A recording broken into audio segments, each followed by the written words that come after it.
Hey, everybody.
Right.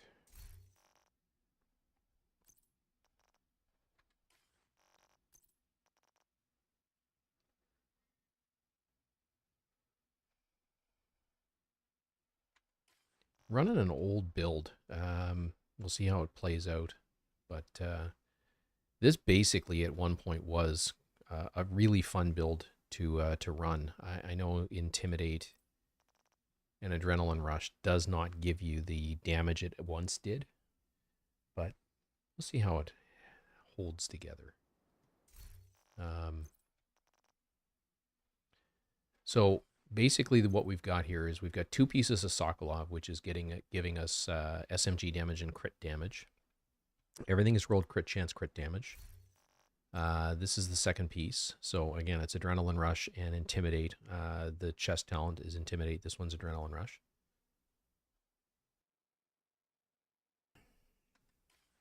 And then it's four pieces of Hunter's Fury, two of which are rolled to armor cores, giving us 1.1 million armor. I'm running the Dark Winter, which has Perfect Killer. Killing an enemy with a critical hit grants 50% crit damage for 10 seconds. So this should hit pretty hard. I'm also running the Rock and Roll, just so that we have it, and the Regulus, again, because I have it.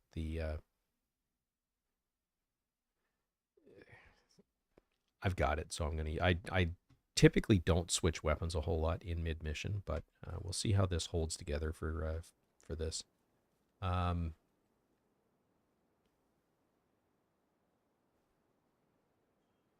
What you see so far, as far as the Polarity Switch stuff that I've done, was all done with a status effect build. So I got the burned them again using a status effect build. I completed this mission using a status effect build and got the 52 kills that I've gotten so far on the negatively charged hostiles with a status effect build. But I figured that I would just run this build until someone tells me to run a different build. And I'm currently running solo, so we will have a quick look around the map, see what's available real quick,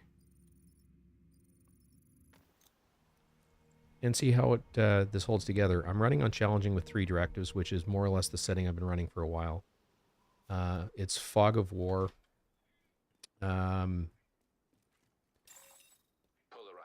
Ragers and Fragile Armor, I believe. Friendly combatants detected.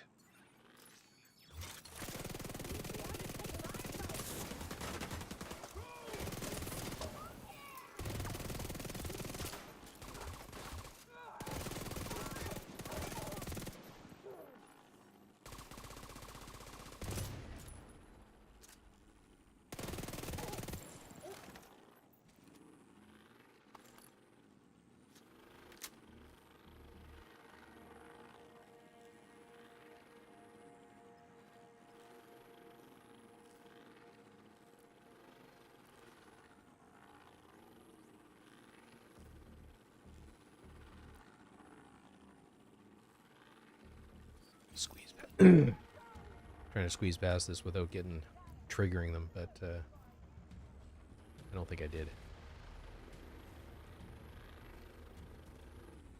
So we'll cut through this way.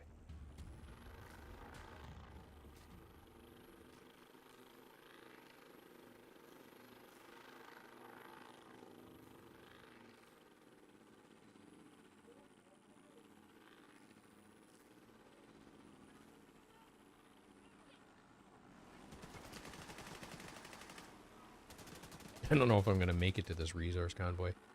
They're getting further away.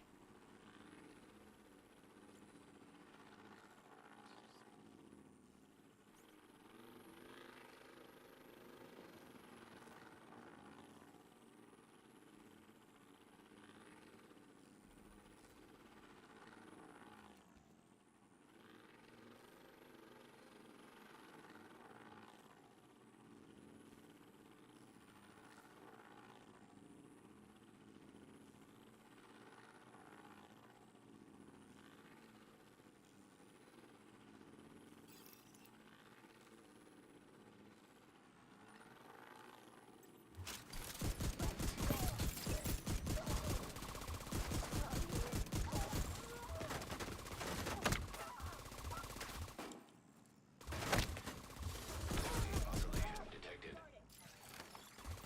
Detecting additional hostile contacts.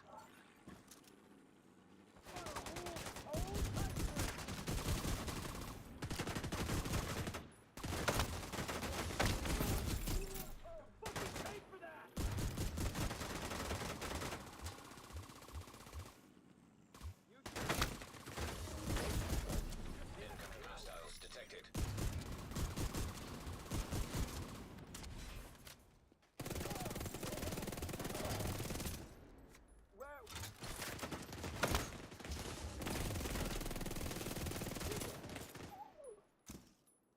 Worst fucking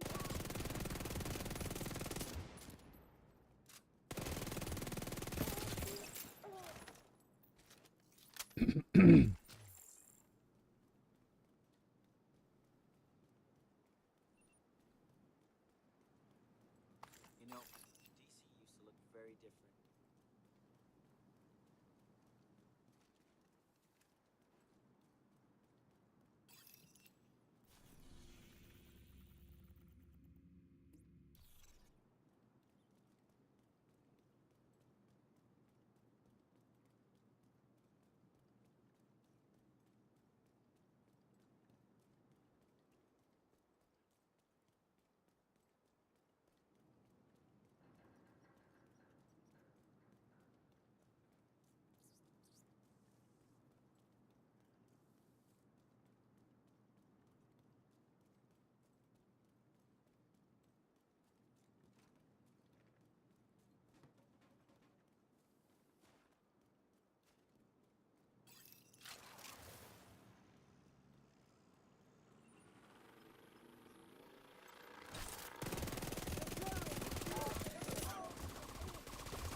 Detecting additional hostile contacts.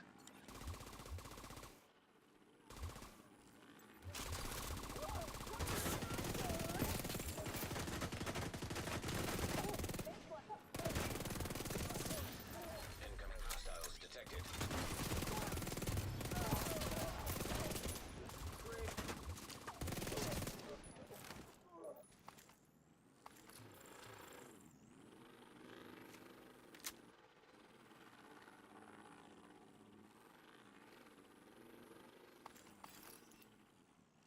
Polarity switch. Okay, so see the blue armband down me? That indicates my current polarity, which I think blue is negative, I think.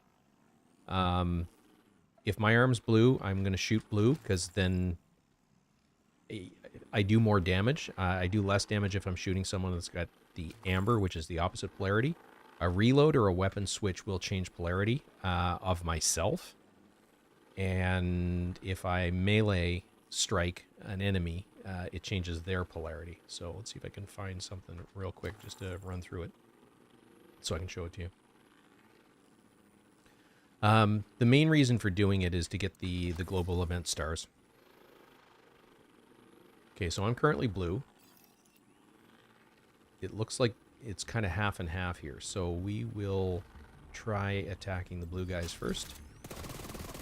Reload. Reload.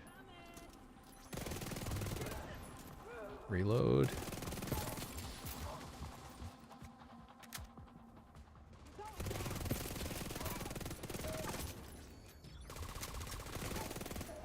Detecting additional hostile contacts. Now they typically come in over here. Hostile control point identified. So I'm positive I'm going to switch.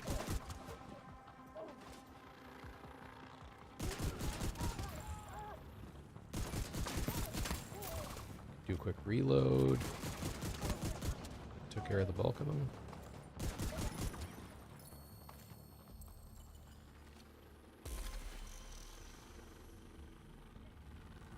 So I just went up a level, which gives me another global event star. I will show you in just a second why I do that. And just give me a second while I deactivate this. So I accept all the bounties I get. If I go to the bounty itself, hover over it, hit G, it shows me that this one is active, and then I press F and abort it so that I've got it for later, basically. Okay, so in order to activate it, let me go back to the base of operations real quick here. You actually have to go into when you hit escape, go into that menu and activate it in the global events track. Instagram stuff. So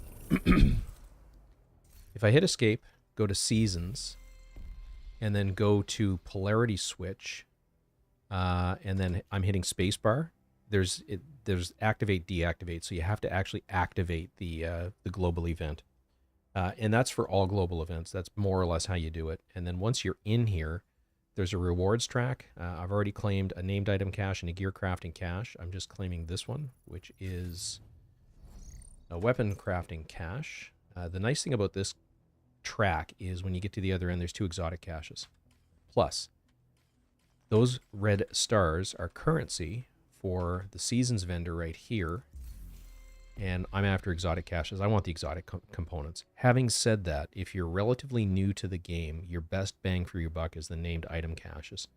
The major advantage of the named item cache is it draws from all named items, and that includes DZ exclusive named items, like the Orbit Pistol, like the this, I believe the Dark Winter is a DZ exclusive. The Rock and Roll is a DZ exclusive. Let's see what else I've got on me that's DZ exclusive. The Orbit Pistol is a DZ exclusive. This one's got Perfect Finisher.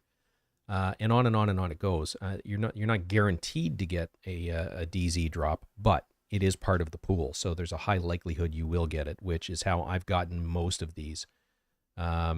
This one I think I purchased from a DZ vendor, but an awful lot of what you see me running that's DZ exclusive are things that I pulled out of named item caches. So that's probably your best bang for your buck.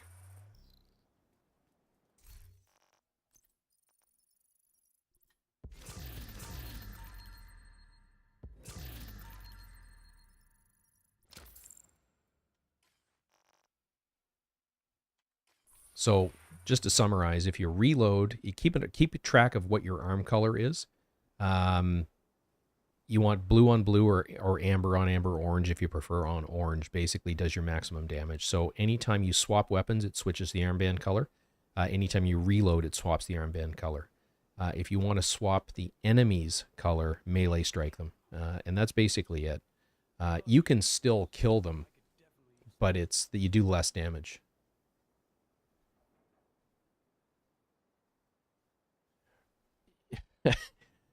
Hey, I'm not sure how to pronounce your name. Vidium? Or Vadium? I'm not sure which way to pronounce that. Maybe you could correct me. But yeah, no, I was years into this game before I realized that I could cancel it. I think it was only since I restarted playing in November that I realized I could do that. And yeah, you want to talk about feeling dumb. I've been playing the game almost since launch with a couple of breaks. So completely get it. This game has so much stuff. There's so many things under the hood that, you know what you know and you don't know what you don't know kind of thing. So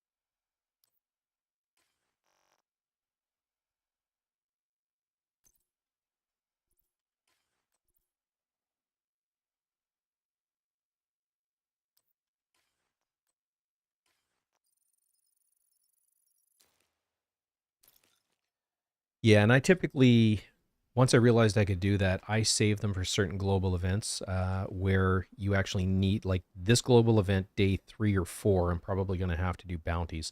So that's basically what I do is I just stock them up and save them for exactly that for doing the global events. So what do we got left? We got to eliminate positive hostiles and then negative polarity hostiles with headshot kills. And I gotta melee strike 45 more of them. So I'm gonna go after try and do exclusively positive polarity for a bit. And I gotta actually pay attention to which color is which because I don't remember off the top of my head. And I'm gonna leave this, keep track of how many levels I go up over the course of the stream. So I've gone up 1 level so far on that last little bit of running around that I did. I'm just kind of waiting to see if anybody from my clan pops in tonight to see if they want to run the invaded missions. And if not, I'm going to start running them solo. For the headshot kills, I am going to switch to a headshot build. Probably going to use a short range headshot build and just do some open world activity stuff with the Regulus pistol. So bear that in mind. That's kind of the intention behind what I'm planning. Or the D50. Might use the D50 with Determined. We'll see.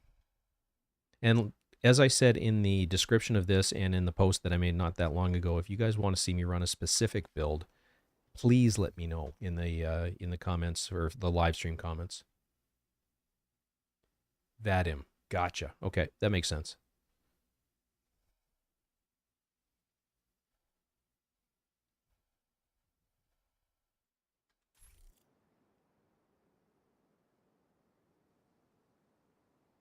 Awesome. But yeah, if there's a specific build you want me to run, just to see it in action or break it down for you, please, by all means, let me know. Because this is kind of a... I'm just kind of running around tonight. Waiting to see if anybody joins in from the clan. So, what I'm going to do is... I'm actually going to reset my control points.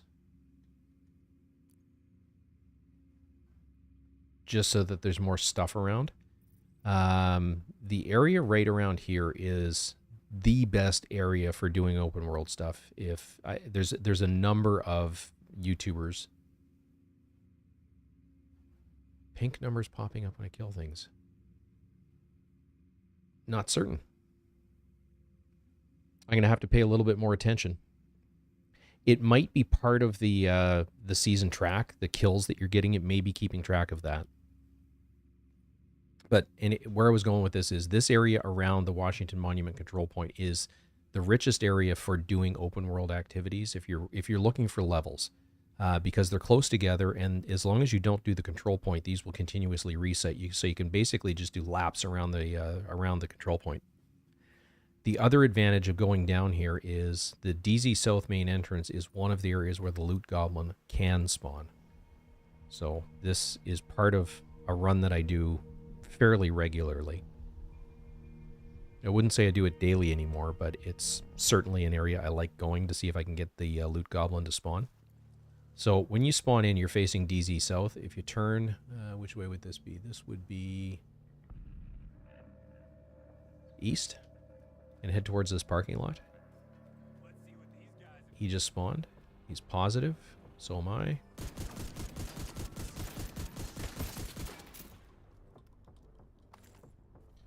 Now, if I wanted to farm him, which I do for the Christmas global event, because he's got some Christmas exclusive drops, all I would do at this point is log out, log back in, and come back here.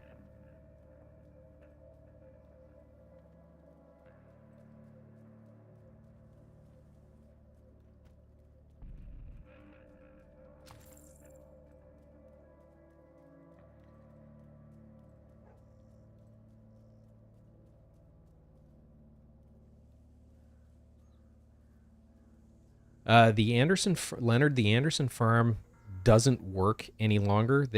Like it did at one point. What they did when people were farming it actively, what was happening is all of the spawns were happening at the door you were closest to, which is the mechanic that people were exploiting, basically. That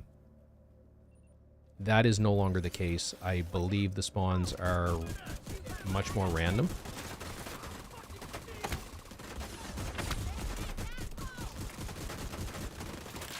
What the hell is going on? I'm gonna die here. Vital signs critical. Yep. Vital signs. Awesome. But as far as what levels it would work on, I honestly cannot remember what level it worked best on. I truly don't remember.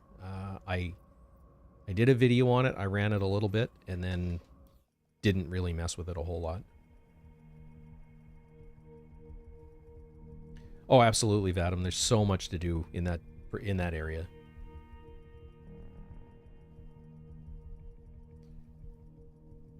On Legendary, that's a really good question. I've never run that on Legendary with an Oxy build. I truly do not know the answer to that question. If I was going to run Legendary, especially solo Legendary, I'd do a skill build. But the skills that I would be using, I'll show you my build.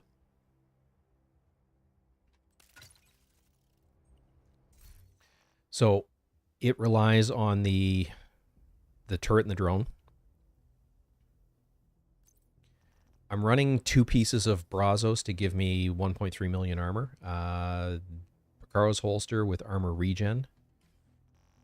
And the mask with crit chance and skill damage. And then it's 3 pieces of Empress and the Memento backpack. It hits reasonably hard. It's a hybrid, but it is a 6 skill tier build. It's showing 4 here, but 2 piece of Brazos gives you a skill tier, and I'm running Technician class, which gives you the passive skill tier. So this would be the build. This is the build that I run if I'm doing solo Legendary kind of stuff. You do need to make sure that your Memento is fully stacked up before you get into it. The way that I've got this set, and it's currently, my mods are missing from it, but these would all be skill damage mods. Or sorry, let's try that again. Crit chance mods. The capacitor itself actually has pretty decent crit damage numbers. And with 3 mods, that's an additional 18%. So that puts me at 48% crit chance. So the gun hits hard. The Memento stacks give you additional skill efficiency and then additional weapon damage as well. Yeah, the Memento bag is awesome. It is best for solo builds. It's best in slot. You can replace, in any build, you can pretty much replace the backpack with a Memento and do equivalent damage or very close to it. Plus, again, with skill-based builds, without talking about the short-term buffs, for the long-term buffs, you get, with 30 stacks, 30% skill efficiency. So that's skill damage, skill haste, skill health, skill... already says haste. Status effects, I think, is part of that. There's 4 or 5 stats that skill efficiency. Basically, all of the skill attributes are buffed with that one. Plus, I'm also running in this particular case, Empress, which gives an additional 10% skill efficiency on top of that. So with the Memento fully stacked up, you're getting 40% skill efficiency plus additional skill damage, plus plus plus. So it's an awesome bag, which is one of the reasons why I recommend to everybody run the global events. Either go after the named item caches or the exotic caches. And as far as the weekly caches, the easiest ones to grab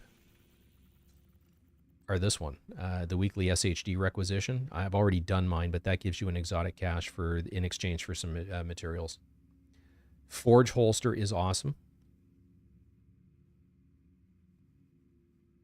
Right. Yeah, that's a nice build. When I'm playing in a group, again, it depends on what role I'm playing. I've got a bunch of different legendary builds. That's my skill build. If I'm doing Legendary Capitol Hill, this build gets used for the final room. I've got a healer, I've got a tank, I've got a DPS build, it's strikers based. It's 4 pieces of strikers, coyotes, and then the pristine example with perfect focus. So the AR I'm using is running the 8x scope. It takes a little getting used to, but focus is really powerful in this build.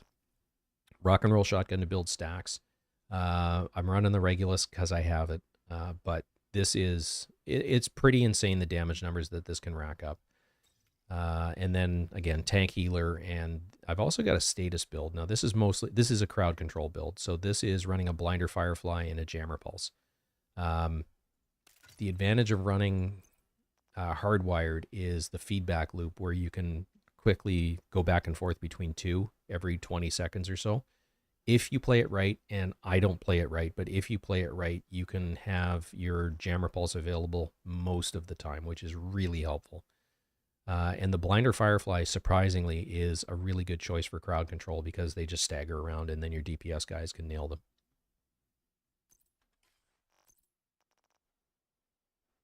And again, I play this one. Most of my builds for legendaries help buff the rest of the team. So in this case, I'm running Overwatch because I will be playing it from Governor, which gives everybody 12% skill damage and weapon damage. Healer build does something very similar. So not only am I healing people, but with the 4-piece of Future Initiative, it increases everybody's weapon and skill damage by 15% while I'm at full armor. And then I'm running the Empathic Resolve, which increases, if I repair them, it increases weapon and skill damage by 15% for 20 seconds.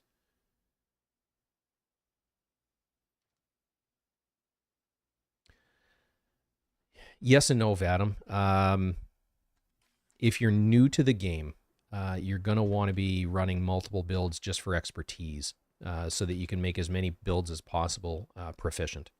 So what I do is I go out, I run a mission, I come back, or this is what I was doing while I was working on expertise, come to the recalibration station either here or inside, or the one that's in Haven. So first step would be go through here, mark everything that you have no intention of adding to your stash or using, mark it as junk. My first step was always to come into the recalibration library and look for green tick marks, because that means there's something that I can use to make, or to get a higher attribute or talent or something like that in my recalibration library. Then I go to expertise and just press and hold down the X key, which donates all junk. And then anything that's left over, I either deconstruct for materials or sell, depending on what I need at the time. But that's the most efficient way to build proficiency easily while you're playing the game, because then it doesn't feel like it's a grind. This game can be very grindy at times if you let it devolve into that. My recommendation is always play to have fun, and the rest of it will come with time. So, which is, it's easy to say as someone with a relatively high watch level, but understand that all of these watch levels have come from just playing the game.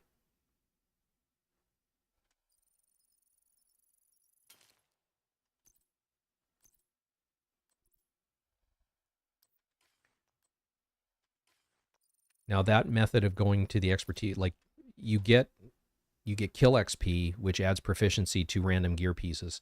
Your gear sets are the easiest way to these will level up the quickest because the kill XP is being spread amongst 4 things or 4 pieces of the same gear or brand set.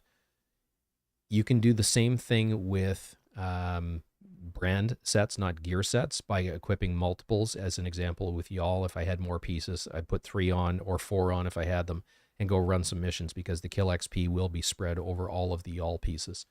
You can do the same thing with weapons if you have 2 of the same. You can put 1 in your primary, 1 in your secondary, and it doubles how quickly you will get proficient with it.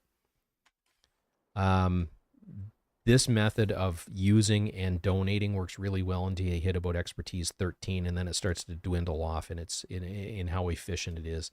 And at that point, what you want to start doing is picking the named items or the things that you haven't yet made proficient and donating materials toward them.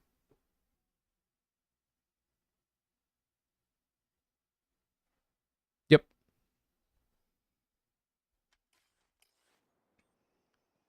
I've got a 15 or 20 minute video which basically says all of that in more detail, but it's and I'm not pushing anybody toward a specific video, but if you want additional information or more detail on what we were just talking about, the video is there. And now I've completely forgot what we were doing. So what I'm actually going to do, I'm going to switch things up a little bit. I'm going to see if I've got, this is this build.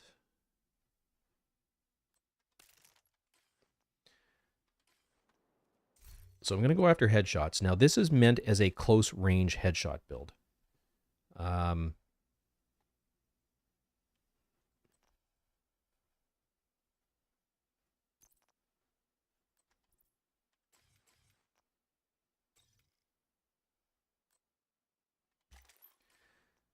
What it is it's Hunter's Fury to get the amplified damage buff of being within 15 meters of a target. So this is basically a pistol build.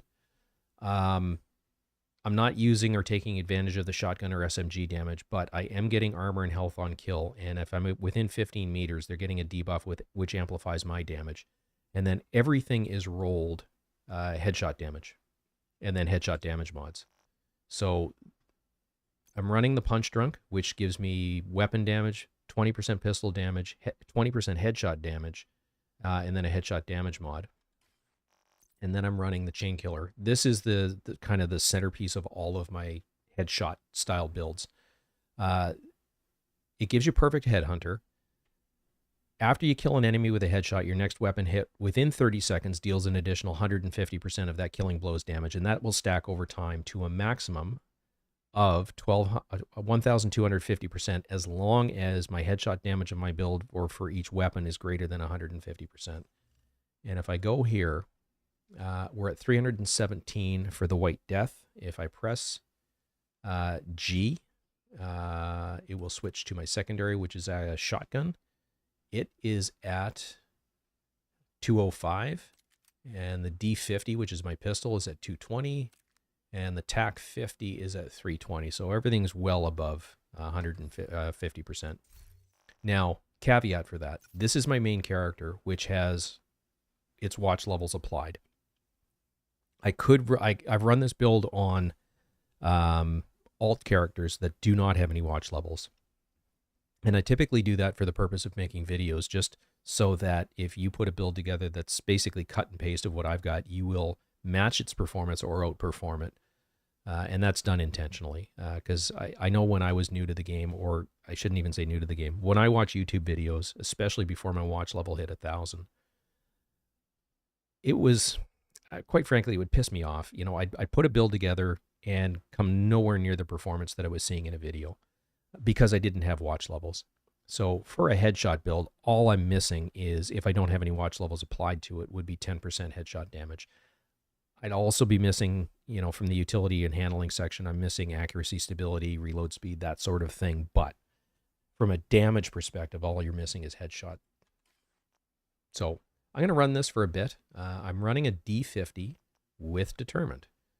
So again, once I've gotten those first couple of headshots, everything after that is a headshot for the purpose of proccing Chain Killer. So hence the reason for the big shield. I'm also running a revive hive because it's basically a min armor build. It's a glass cannon basically. I've got the White Death for its ability to proc that initial kill. So if I enter, and I can do it from range, this also has determined on it as well. This is the White Death that I use in all of my head hunter or headshot builds. The reason for the shotgun, the M870 takes advantage of Hunter's Fury with the damage bonus, and you can see the damage numbers is 1.7 million per shot. This one also has headshot damage, but I'm running pummel on it. After 3 kills, you get an automatic reload, so the disadvantage of an M870 is it's only 5 shots, and it's got a really slow reload. That, if you can hit your shots up close, you don't have to worry about the reloads. It's not perfect because you've only got 2 shots of grace in there, so be warned. And at that case, if that's the case, then at that point I'd pop the big shield, hide behind it basically, and pop shots with the Liberty, or sorry, not with the Liberty, with the D50. So we'll see how we make out.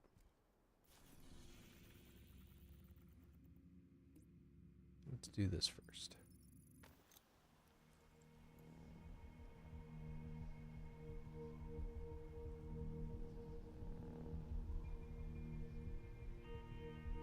Now with this initially, I'm just going to run the D50. We'll see how we make out.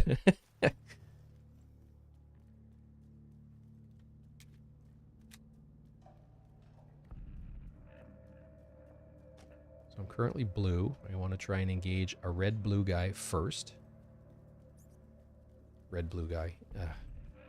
A red bar with blue, and I want to get a headshot on him.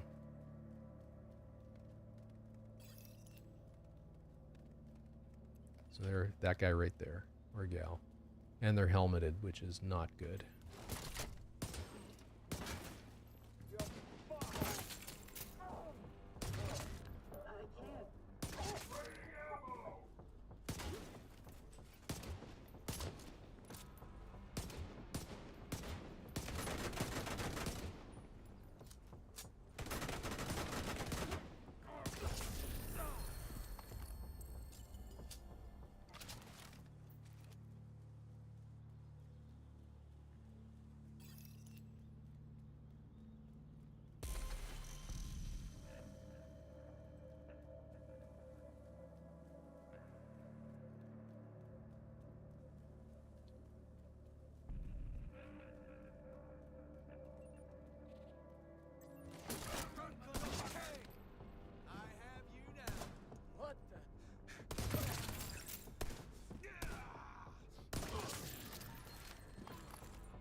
Anarchist cookbook, nice.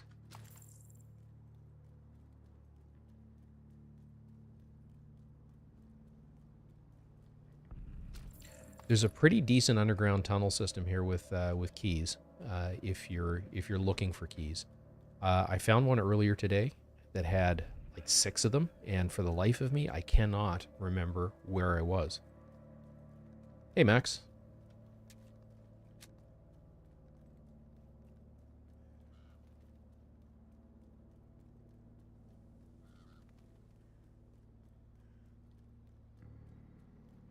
And I'm supposed to be getting negative headshot kills. Oh, not paying attention.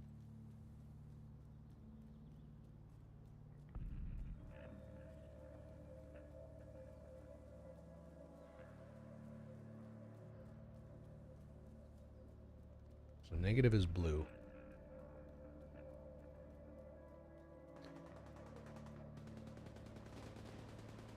This will probably get me killed, but we'll see.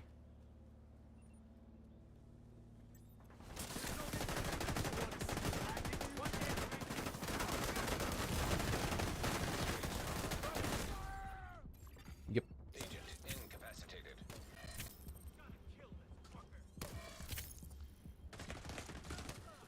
I got you. Come on, asshole. Vital signs critical. Yeah. Couldn't get the kill fast enough. Agent vital signs 0. Yeah, well. Uh, Vadim, it's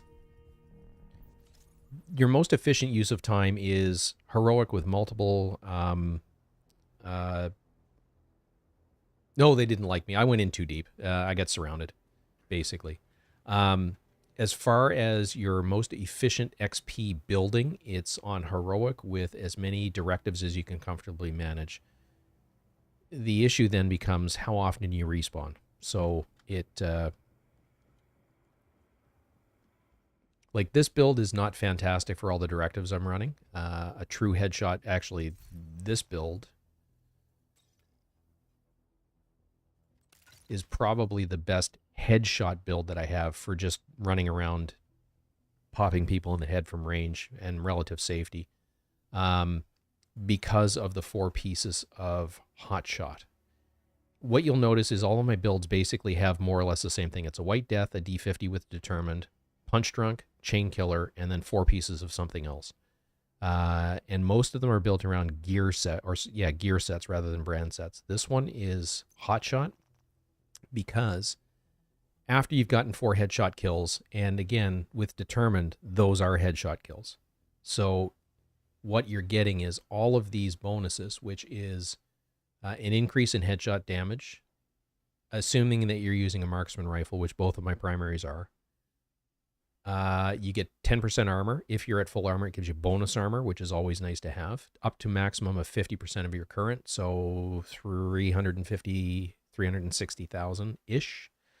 And then your third consecutive headshot will refill the magazine, which means that a slow to reload weapon like the White Death automatically reloads.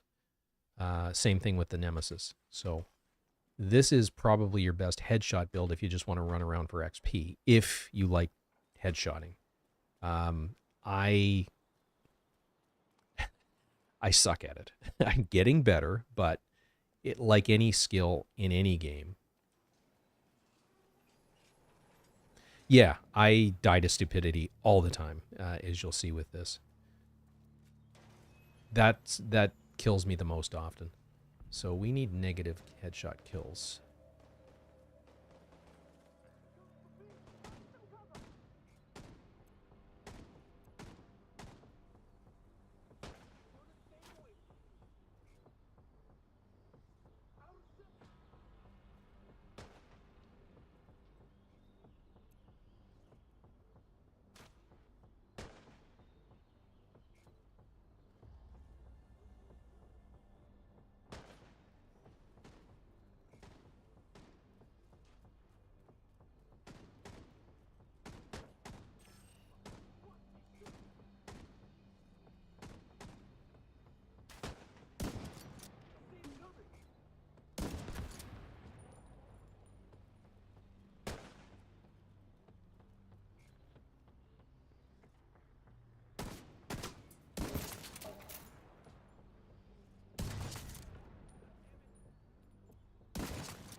The other thing is there's a little bit of a grace there where you can get away with missing a shot.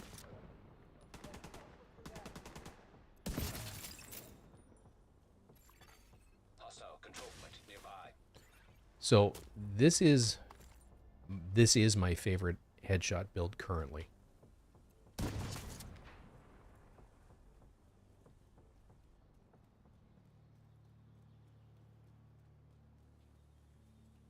The build that I showed you first off with the Hunter's Fury is basically a legendary speedrunner's build, or one of the builds that they would use.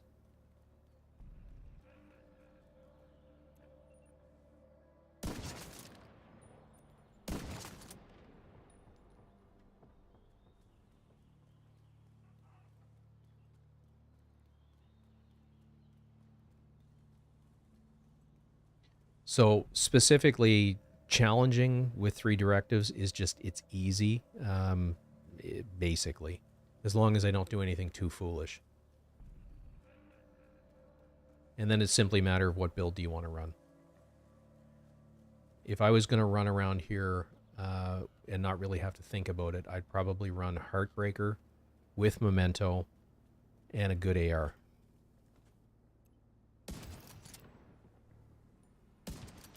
Miss, miss, miss.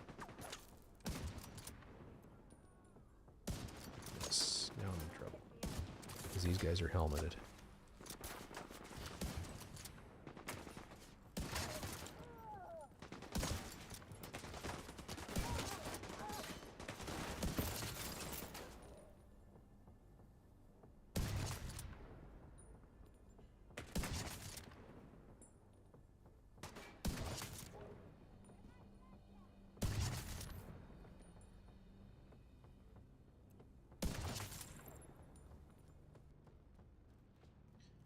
If you're going to run a headshot build, don't go after hyenas because all the rushers have helmets, so they're always a two-shot kill. They're a bit of a pain in the ass.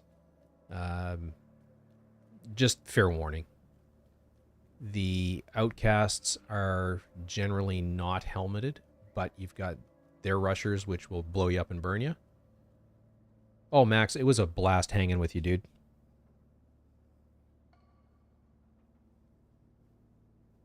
Okay, that's a date. I'm probably going to be a little bit before I'm ready to do another one.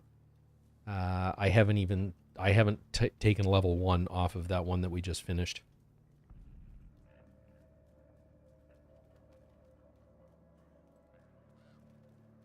And it's surprisingly quiet from the clan perspective tonight. Like, there's nobody in Discord tonight. Hostile control point identified. So, we will see how we make out with this.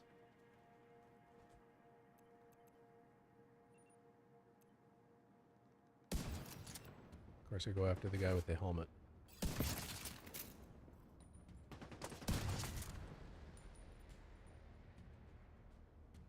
Miss. That was a clean miss.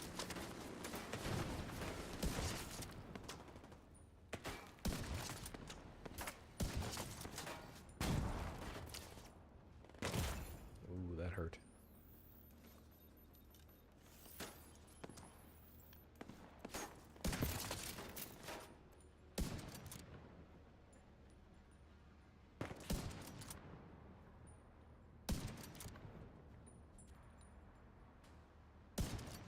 Three misses in a row. Not good.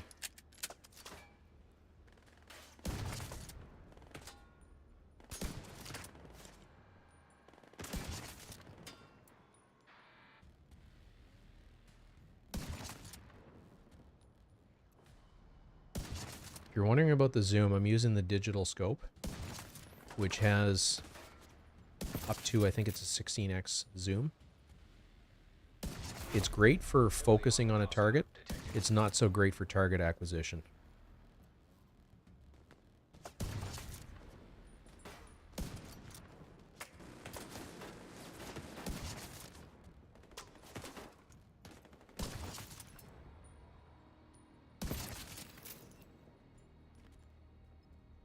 CP captured. Good job.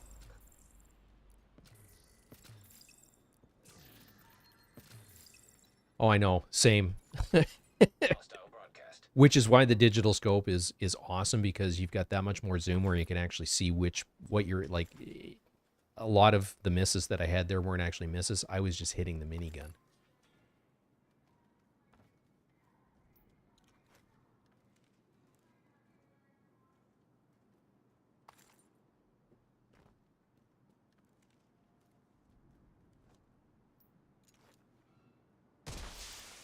Reinforcements en route.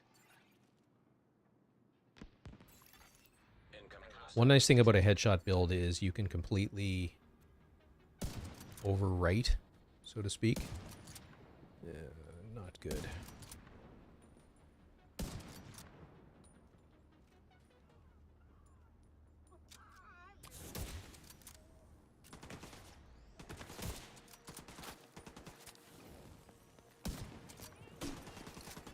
This is not good. Broadcast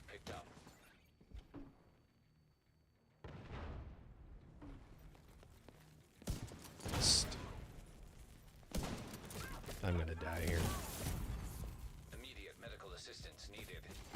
Protect the bear.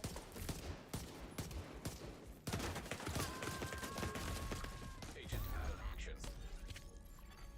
Agent vital signs 0. And this is what happens when you don't target prioritize, kiddies.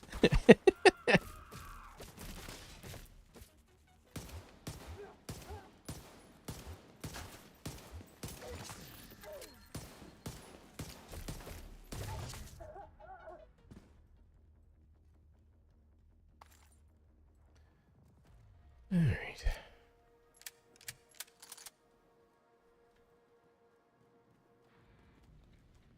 Back away. Shit, now. fuck. Hostile broadcast. Power now.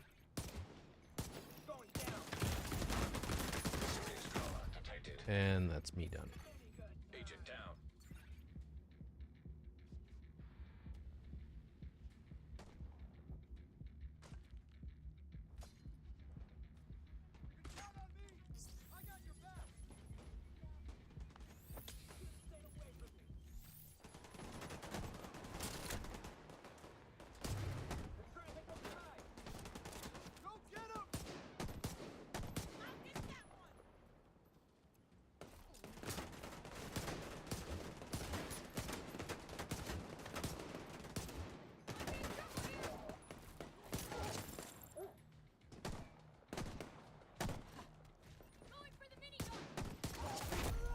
Heavily armored hostile detected. Hostile broadcast picked up.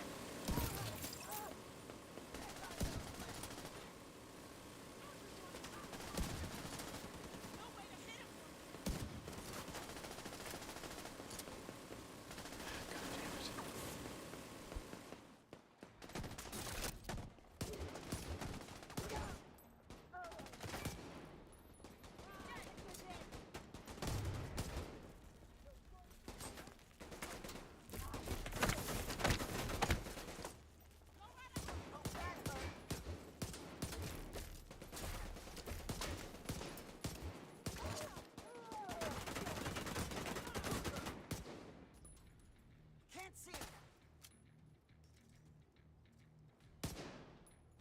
They're carrying a shield. Ah, you see that? Dot. Hostile broadcast detected. Gotta change mags. I can give you cover. I can't just wait for him to show up.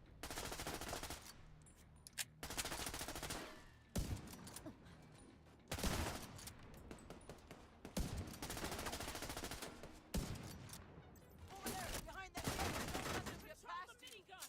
Can't believe this. Count on me. Where did he go? Thank you for showing up. Really needed your help back there. Well, that was messy as hell. Not when won't show up.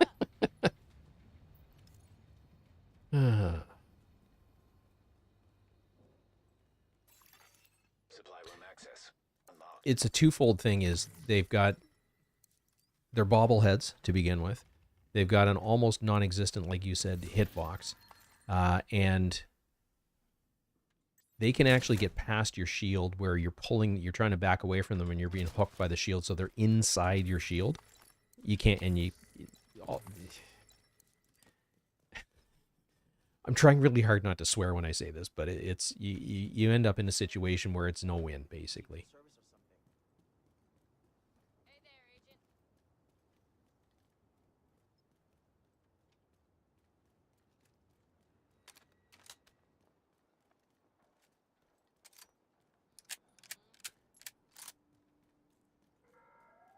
So the reason I carry 2 sniper rifles, the Nemesis is really, really good at getting that first headshot kill because of its power, which procs Chain Killer.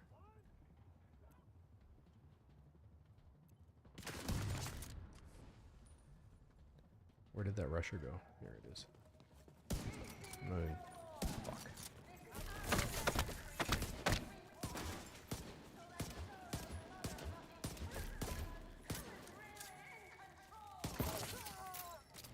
Now, I don't believe that was a headshot kill, so chain killer's probably not procced.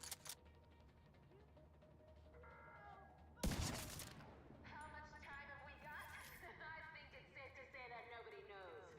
Have a drink. Freak out on Detected. spice. The control point in Enjoy proximity. yourself. You might not be alive tomorrow. Now, I'm just going to attempt to create a little bit of space. Hopefully. Because they should all spawn from the same spot that they always do, which is over there. The unfortunate part is you don't have a real good view from here. There are plenty of hidden pleasures on offer. The hyenas can show you where to find them.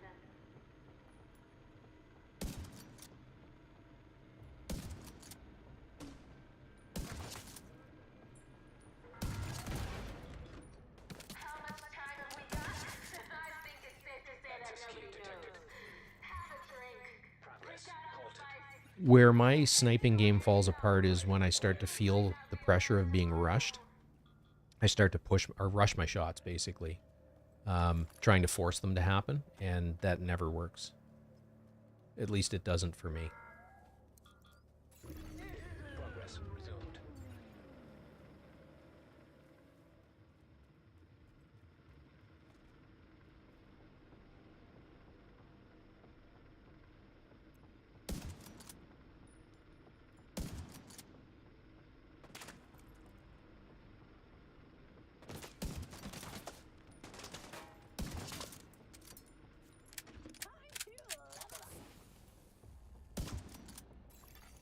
Manual override required.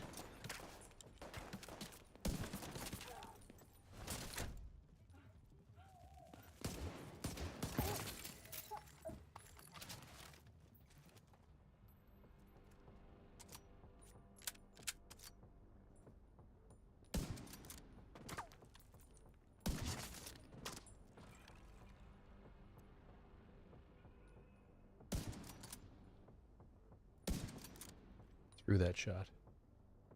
There we go.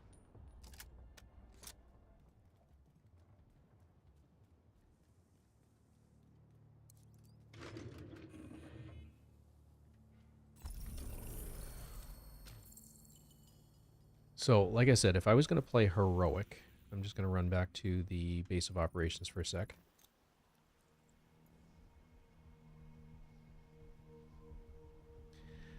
Yes and no, and I'll show you what I mean by that. I'm gonna start doing some of the invaded missions. I'm gonna keep it on challenging, but what I'm gonna do is go to my. I've got it here. What build is this? It's strikers.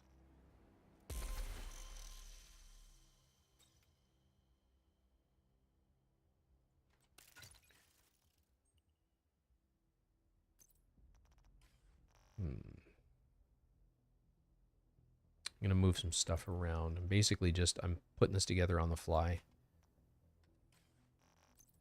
I'm gonna want Heartbreaker here if I've got it.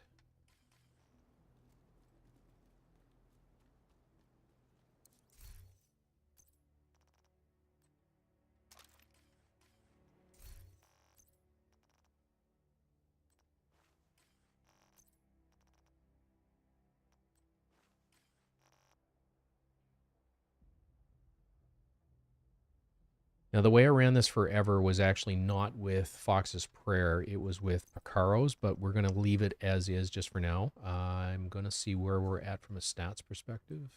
We're at 49% chance, which is close to where I would want it. And I think that one's got crit damage. That one's got crit chance. So we'll put crit damage on this one.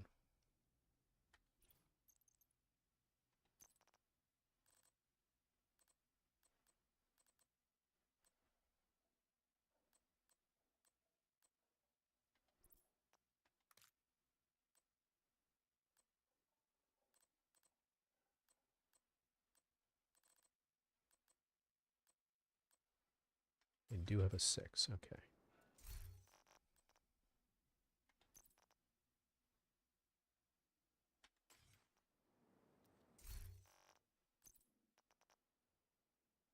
Damage. That's where it was.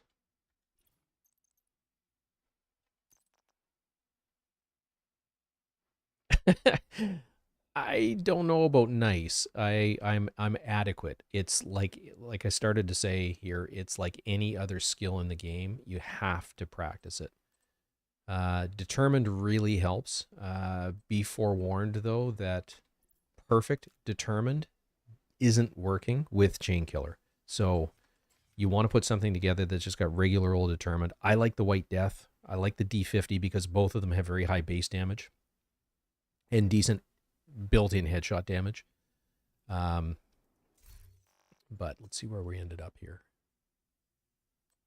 All right, that's 50% chance, 80% damage. Not fantastic, but this build with the built-in bonus armor and memento, you can cruise around just about, excuse me, I was outside earlier today and got chewed alive by black flies. So if you see me disappearing off like this, I'm scratching. It's got, this build has extremely good survivability. Some of these pieces you'll notice, Heartbreaker normally drops with armor. So I've pulled this down to 1.5 million armor because I got a couple of pieces to drop with chance or damage, and I was able to roll the weapon damage, or the armor core over to weapon damage. So I've played around with, I basically ran an all red version of this, and surprisingly in a group, it's not bad. Like 1.1 million armor. Because you've got other players to draw aggro. When you start playing solo, you're the sole drawer of aggro in most cases. So you actually need, I find, me personally, I need a little bit more armor. 1.3 to 1.5 seems to be the sweet spot. This one is giving me 1.5 because I'm running memento. And again, having that extra armor is not a bad thing because I'm going to get bonus armor based off of 4 stacks. So we've talked about the long-term buffs. This is basically just built on stacks. That's all it is. So once you're fully stacked, you've got an additional 30% weapon damage, an additional 30% skill efficiency, and 3% armor regen. So that's your long-term. That's the goal, is to get fully stacked. If you're running and gunning with it, though, you want these short-term buffs from picking up the trophies. And you get 5% weapon damage per red core. So I get an additional 15% weapon damage per trophy. So if you're moving quickly, you're picking up multiple trophies. So they last for 10 seconds. So you can pick up multiples and end up with more than that. But from a bonus armor perspective, I'm getting 40% bonus armor per stack. I'm also getting an additional 5% skill efficiency on top of the skill efficiency I've already got here. Normally the way I would run this, and just give me a second here. I'm going to copy over this Heartbreaker build.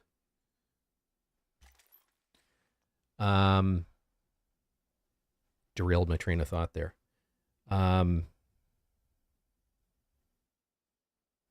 I completely derailed my own train of thought there. Oh, normally the way I would run this would be with a striker drone to draw aggro. You can use that really effectively to turn chungas away from you so that you can shoot them in the backpack or in the butt. And I learned this when I started doing raids, but chungas there's no armor in their ass, basically. So you can one clip most chungas if you're shooting them in the butt. So bear that in mind. I'm going to run the Reviver Hive for now. If I'm not getting dropped on a rig at all, I'll switch that to the Striker Drone. And just since we started the stream, just goofing around, basically, I've gone up 3 levels. So, and that's not really with any kind of plan in place in terms of dedicated open world farming.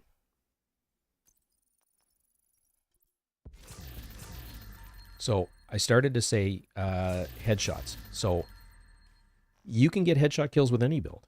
The advantage of a true headshot build, especially with this global event, is the color of their, if you're negatively charged and they're positively charged, it's not going to matter. You're going to kill them anyway.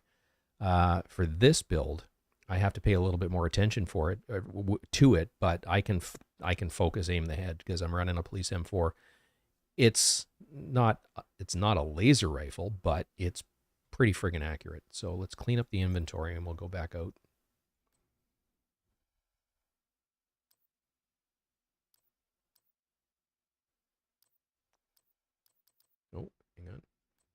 I don't think I need another ACS-12, but never say never.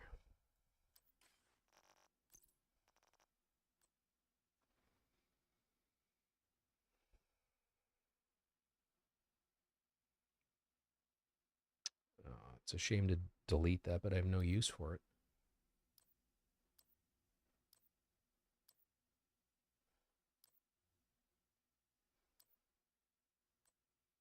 You know what? I don't think I've actually got an anarchist cookbook right now, so I'm going to hang on to that, even though it's not. It does have status effects. I could roll that off for basically anything. You know, or I could leave it as is and change that to a skill tier and run it that way. That would be certainly something that we could make use of.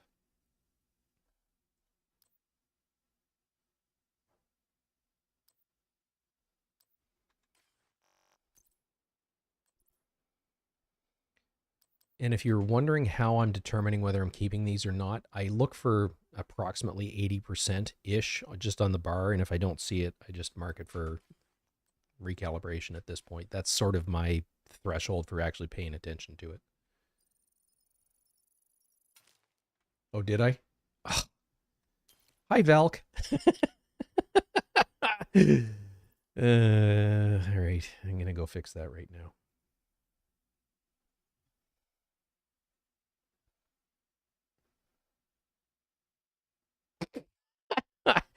Weekly.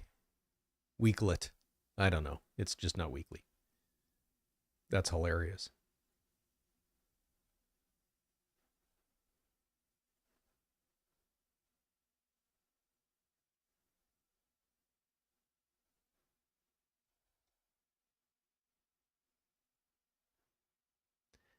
Thank you, sir. It's fixed.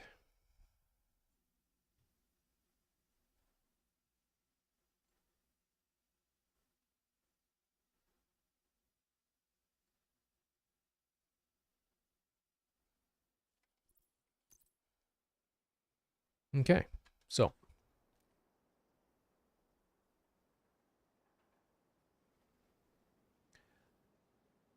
Vadim, yes to your first question, and no specific location or boss. So if you've got targeted loot backpack, it increases your chance.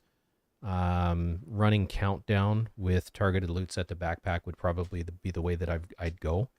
I've had the best luck running on challenging in terms of getting the drops that I was looking for. This is in countdown. In terms of getting the drops that I was looking for, and in terms of getting a good group. Heroic, I've had some fantastic groups, and I've also had some not so fantastic groups where we wiped because people were not group playing, basically. Hard and normal are a real crapshoot whether or not you're going to get a group of people that understand how to group play.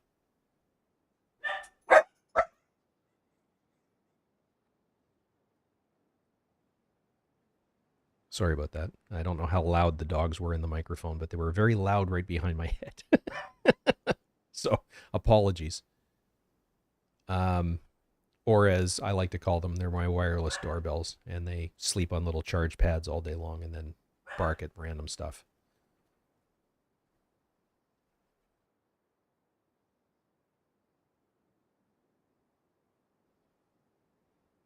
All right, where were we here? Positive polarity hostiles, negative polarity headshot kills, and changed polarity. So I do have to remember to actually shield bash them at some point. But where were we? So we will go down and do Lincoln Memorial.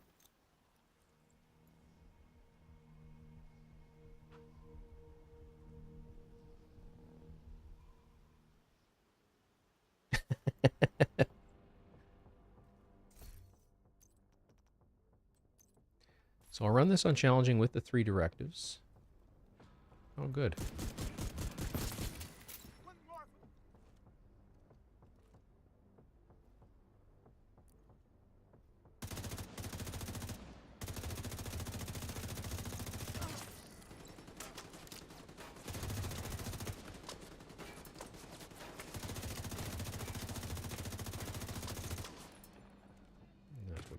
you. Black Tusk has taken over the memorial to control access to the bridge. Get them out of there.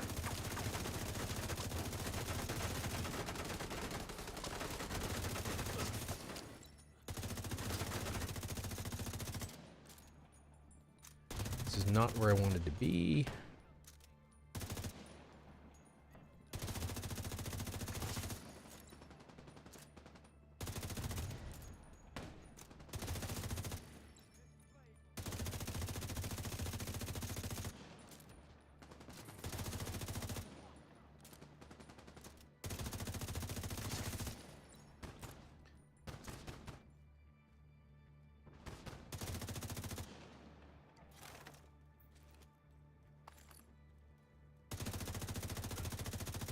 Enemy helicopter approaching. Get yourself ready, Agent.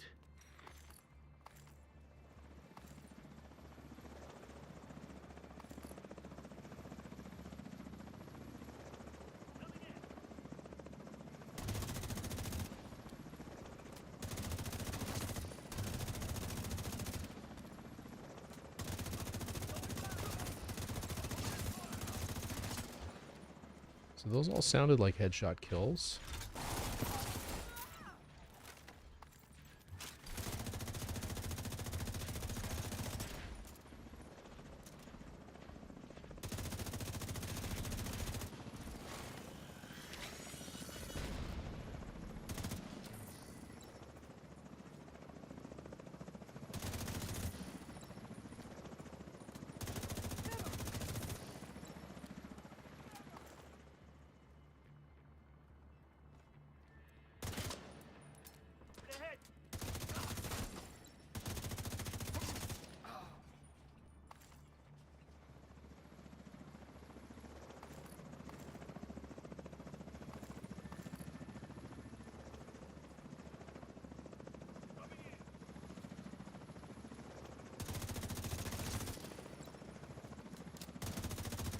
Found any more of them?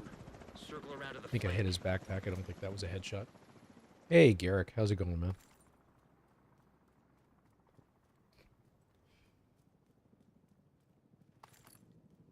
So what did we end up with? We got some more headshot kills.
Polarity Switch is a bit of a pain in the ass because you have to manage your armband color as well as the enemy.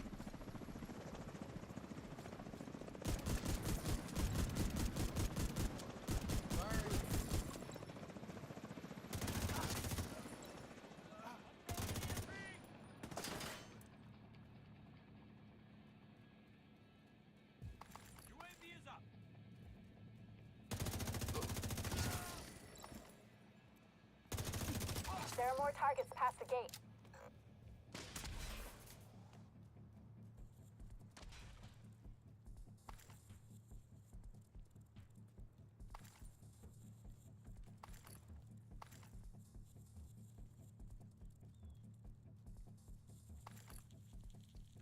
It is actually a Heartbreaker crit build.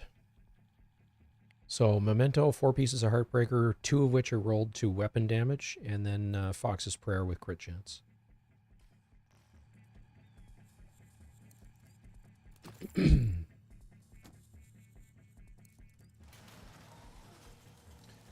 Nice.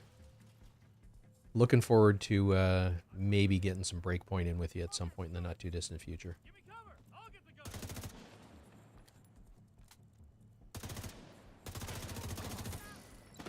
Right there. That's not what I meant to do.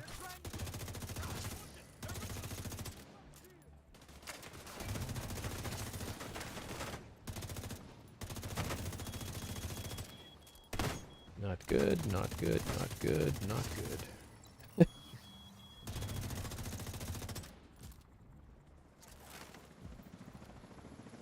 where I want to be right now.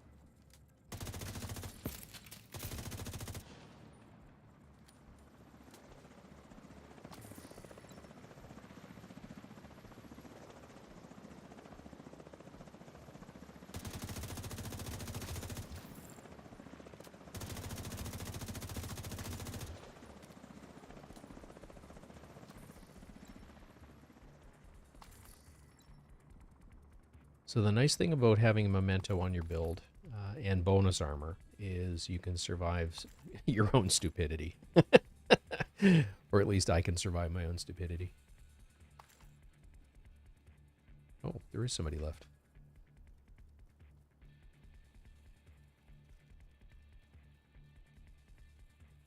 Pretty sure he was positively charged.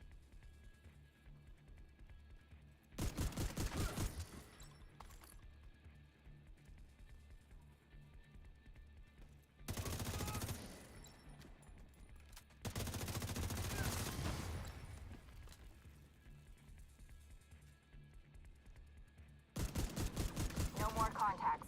Good. Head in and secure the underground.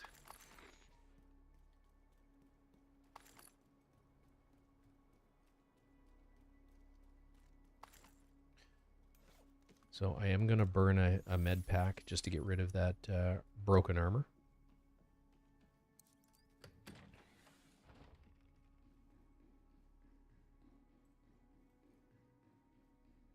Because I think I can replenish it here. Yes.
think I got all the trophies. For I can't remember what backpack trophy it is, but if you've not gotten it before, there is one here somewhere. If you press up against these pamphlets, you'll actually see something that tells you to pick up. And I think it's a backpack trophy. It's been a while since I've done it, so. But there is something there if you haven't gotten it yet. Yeah, I'm specifically aiming for them. Anytime I see a blue person, I'm aiming for them.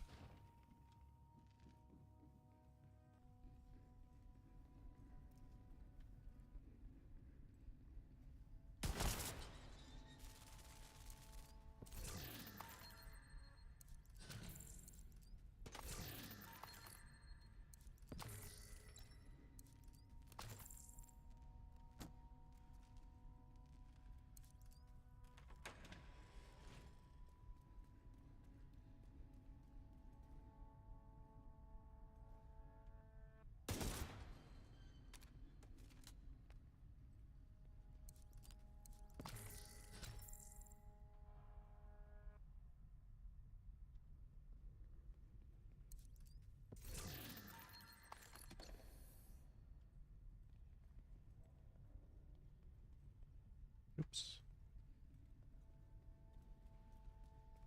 So this is a.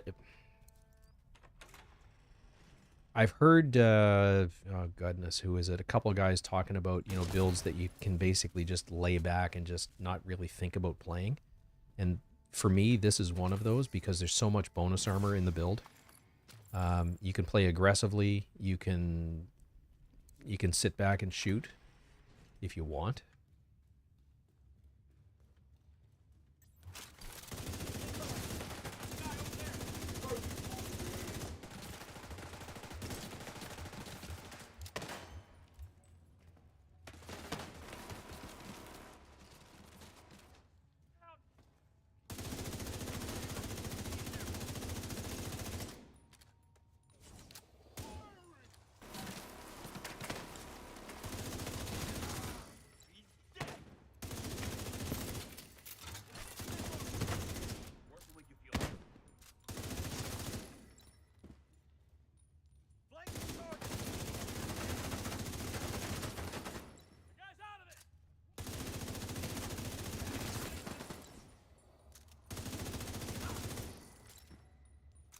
Trying to alternate between positively and negatively charged with my reloads.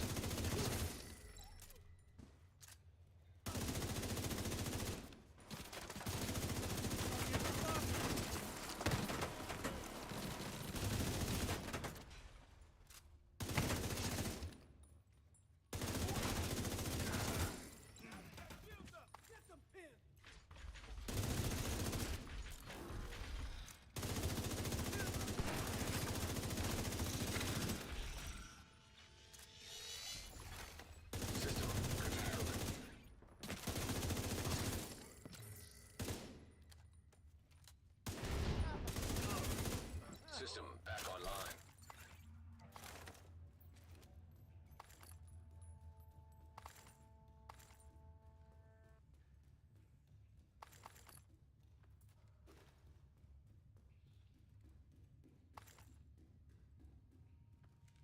And no, I don't really need these trophies, but my OCD doesn't let me run past them.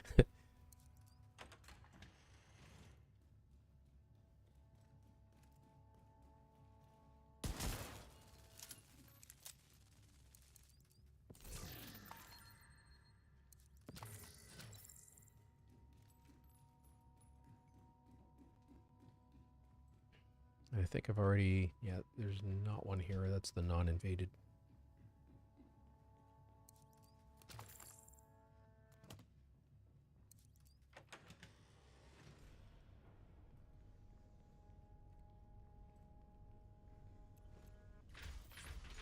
Here we go.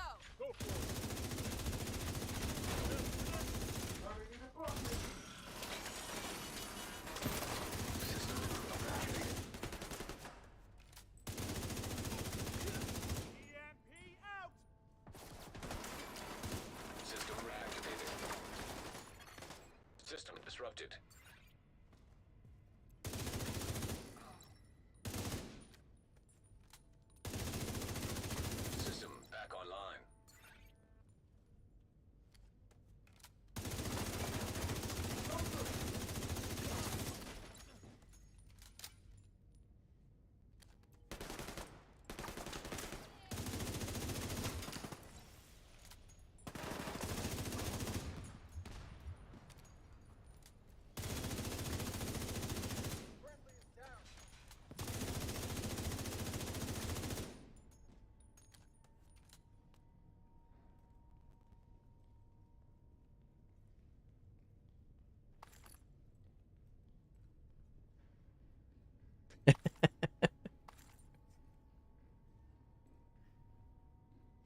command room is secure, but still no sign of the commanders. Find them and neutralize them.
I ran my mouse into the side of my keyboard.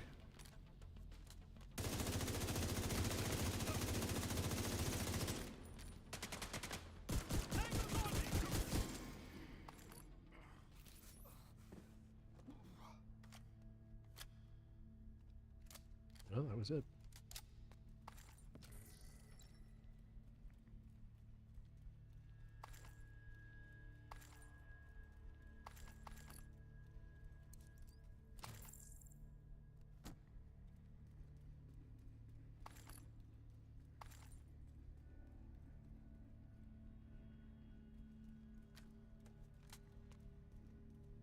This was the last place they could hide. Time to get topside.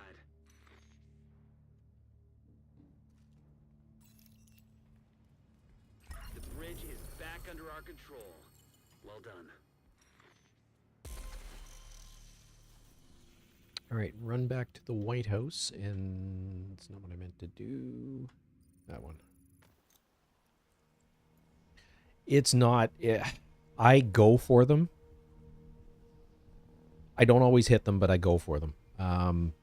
Every once in a while, you get I get a lucky shot and I manage to hit them. But you know, kind of like anything else in life, you miss 100% of the shots you don't take. So.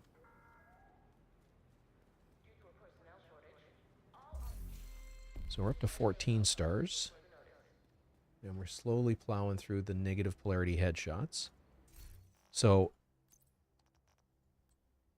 again, the way that I would manage this if I was actually working on expertise, this is just to carry on that thread a little further along. I would mark all of these for destruction, basically mark as junk. These I want the printer filament. Again, this would be more for using them to increase expertise.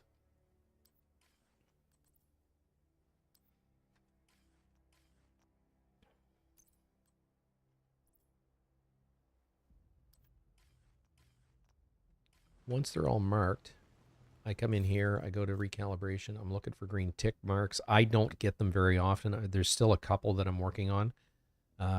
There's a couple of, as an example, pistols. I don't yet have the new talent. I think, yeah, I don't have Thunderstrike. So, I think that's the only one I don't have. And then there's certain attributes through here that are not quite maxed. They're getting really, really, really close. It's kind of like, you know, that typical curve where you get closer and closer and closer, but never quite seem to get there. So go through recalibration, go to expertise, donate junk. If, for example, I was working on the backfire, one of the things that you can do if it's not yet proficient is donate materials. Printer filament is your most efficient use of resources.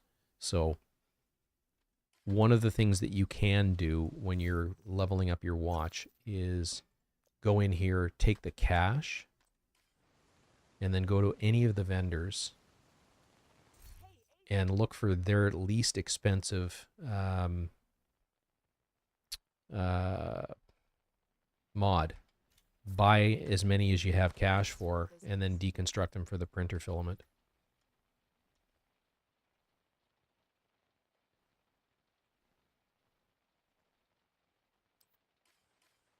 So that's your best bang for your buck. If you've done a New York World of or a Warlords of New York run, um, buying mods, deconstructing them for printer filament is about 20% more efficient than coming in here and using the watch levels to buy printer filament.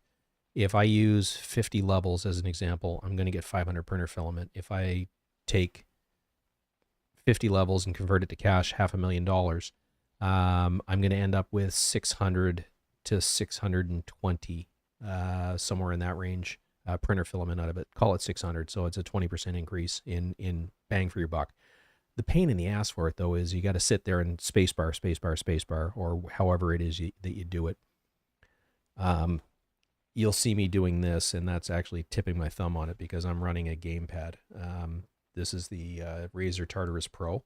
So I use that in lieu of a keyboard because it's far more comfortable, because my hand basically rests on it like that. It's a very comfortable position to remain in. And all of my switches, or all of the WASD keys, are right underneath my fingertips. I've actually got a D-pad on the side here that that's how I heal. That's how I go into my inventory, as an example. I hit that, I'm up into my inventory. If I were to heal, it's that portion of it, etc., etc. So, and then under the thumb, when your hand is resting there, that's the space bar. So that's just me personally. I've been a PC gamer for a very long time. One of the games that I played, what feels like 100 years ago, I started using, I don't remember the original model that I used, but I started using one of these and fell in love with it. So I've been using a version of it ever since. So, where was we?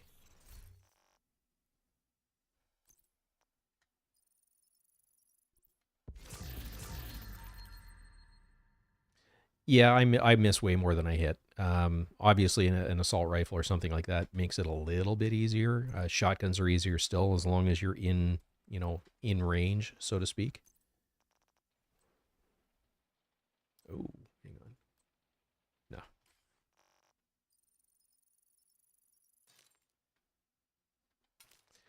I've used a lot of different keyboards over the years. What I find from a wrist perspective is, if I'm using a keyboard, my wrist is kind of like this over the keys, which it ends up giving me wrist pain. Whereas with that, it's more like this. It's a very relaxed, natural position to be in, and I get less discomfort. And I'm not a young man anymore, so I need my comforts.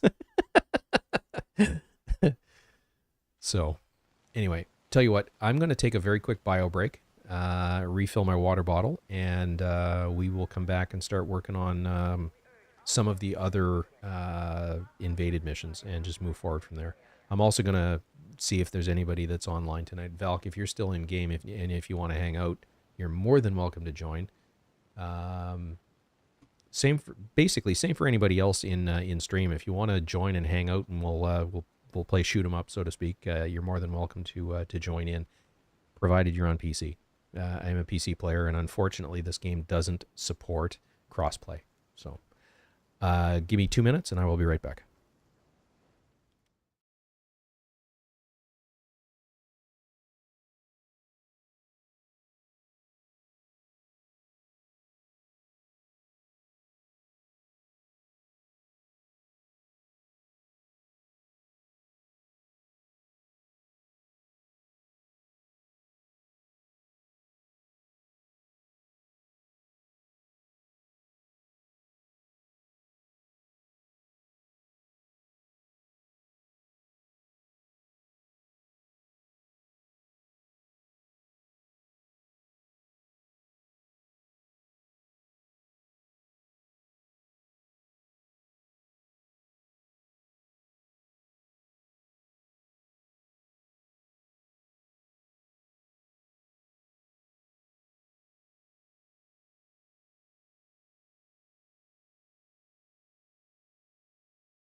Hey, You are no longer in a group.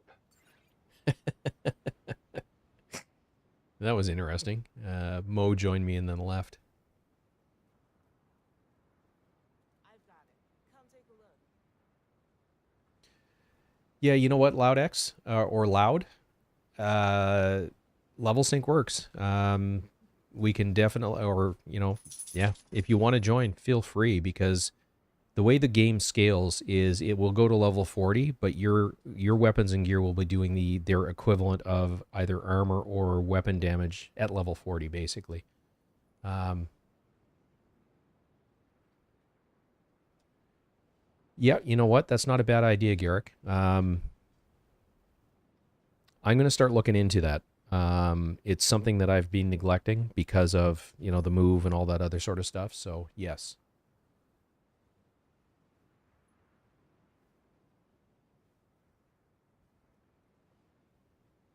gotcha, Garrick. Yeah. For me, I'm at a traditional desk. I'd move the camera, but I don't want to make anybody vomit. But basically, my arms are kind of in this position, straight out in front of me, with the desk that I've got. Okay, so first and foremost, you actually Ubisoft doesn't make it easy. You have to send me a friend request or vice versa. I could send you a friend request. That might be easier if you tell me what is it the same name that you've got on YouTube? If it is, I'll search for you and send you a friend request. If not, mine is Agent Meat, all one word with capital A, capital M.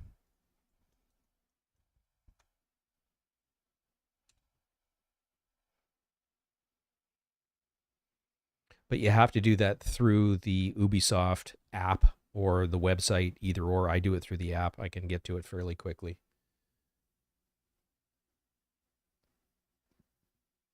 Same name. Okay, give me 1 sec.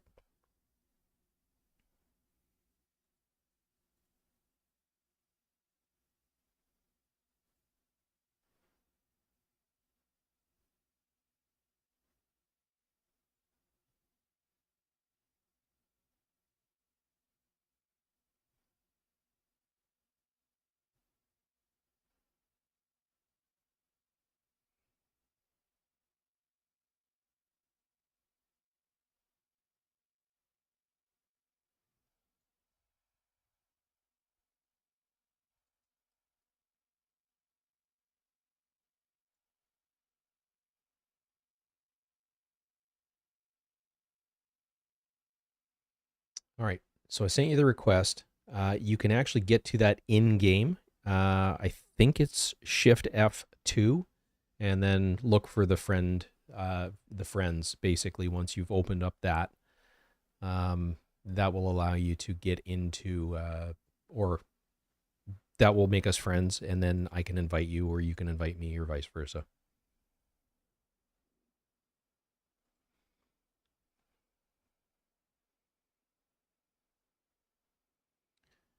The pain in the backside is going to be communications because there's a lag.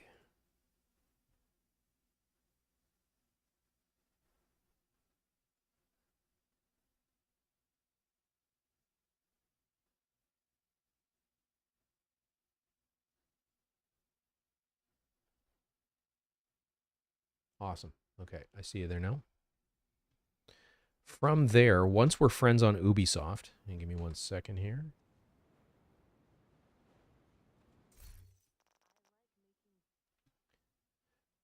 Hit escape, go here to social. These would be your friends. Find whoever it is and invite them to group. And it's that simple. Another agent has joined your group. Give me 1 sec.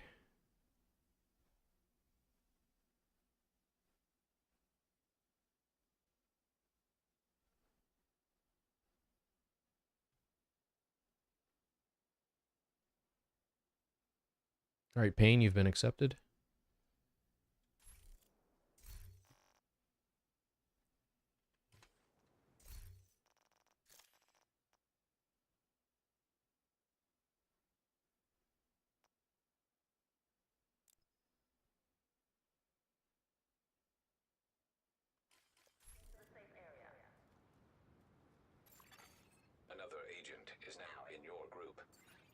Cool. Let's see the easiest way to do this. All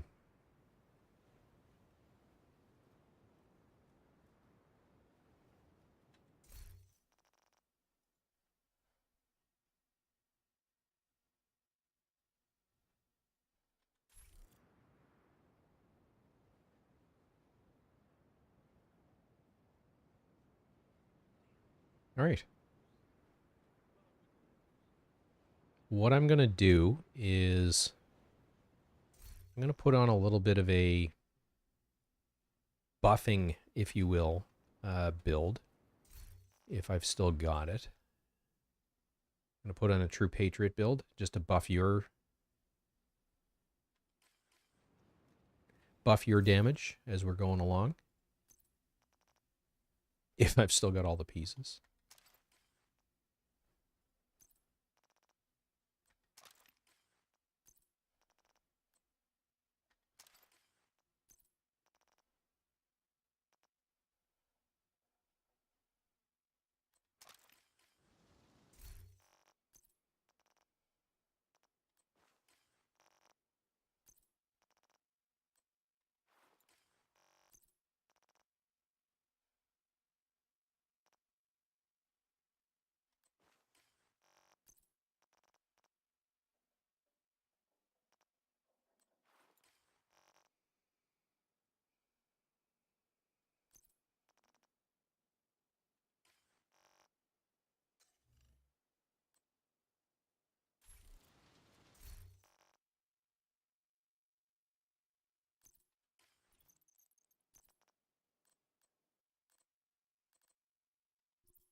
All right. More or less the same build, but True Patriot instead.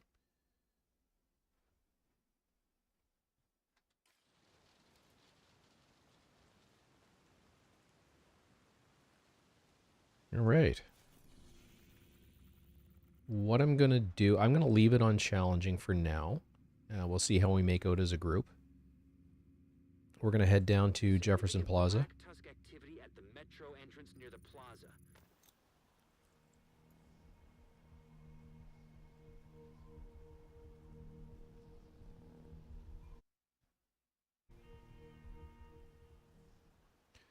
Vadim, yeah, basically the way I've been handling streams is I stream every Sunday, Tuesday, and Thursday. Sunday is whatever. Tuesday is typically kind of what you see here, where I'm running through builds, I'm running through the weekly invaded missions, and if there's global events going on, it's the reset, so we're tackling those. Thursdays is usually just me and Cypher, and there's one other guy that started joining us where we're running hardcore characters. That one you wouldn't be able to join unless you have a hardcore character. And if you're relatively new to the game, I wouldn't recommend it, because when you die, you're done, basically. If you bleed out, you're done.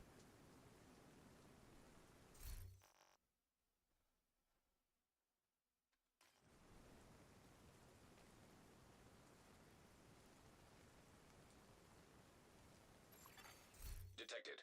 Nearby location. Guarded by hostiles. I just got rid of the fog of war, just to make it a little easier for you guys to find the enemies if you're not used to it. Hardcore is a lot of fun. It's slightly more stressful. All hostile elements from the area.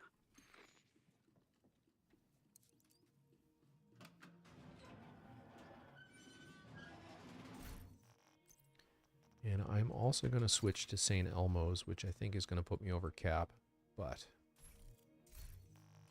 we'll figure it out as we go.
Eyes peeled.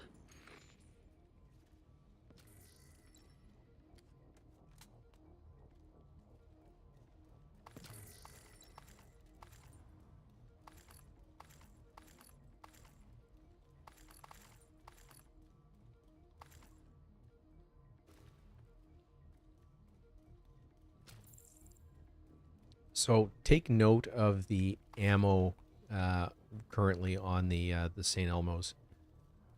This is one of the things, and I will go over the build after the mission is over.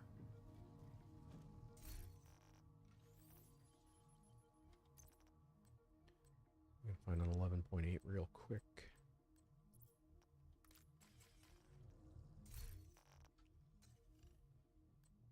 Better. Oops.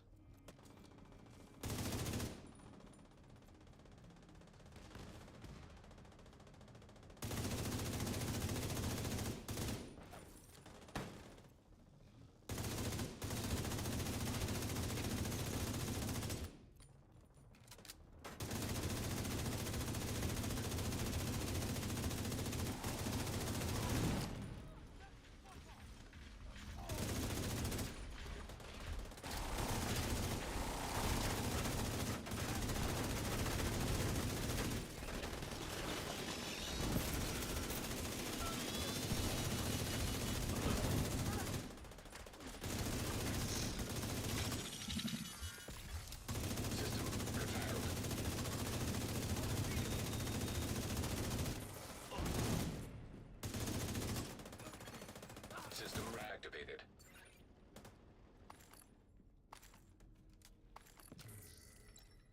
So we'll go over this real quick before we get into the next. So with 4 pieces of True Patriot, we get 30% ammo capacity, 30% magazine size, which is why their magazine is so big at that point. So all assault rifles benefit from it, but in particular, the San Almos benefits a lot. And then you've got the red, white, and blue, which does buffs and debuffs, and we'll go over that a little further along. I don't want to lag too far behind. But the short version is they deal less damage, we do more damage, and then when they've got the full flag, the full red and white and blue flag. Oh, I know, me too.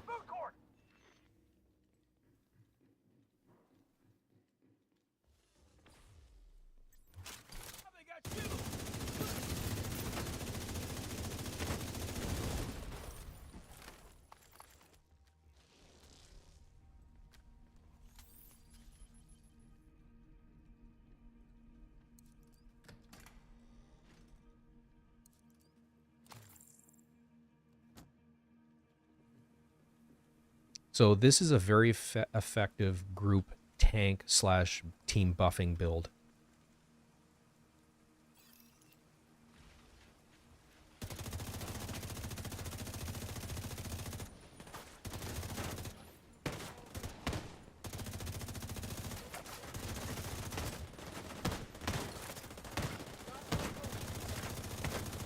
I'm in deep shit here. I'm surrounded.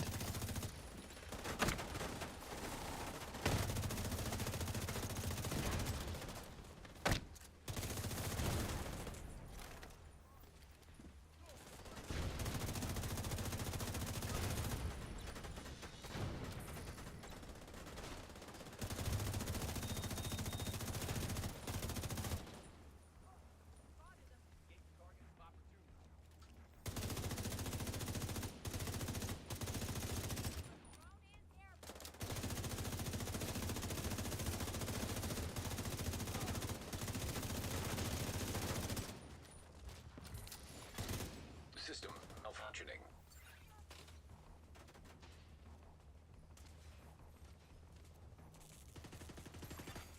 System restored.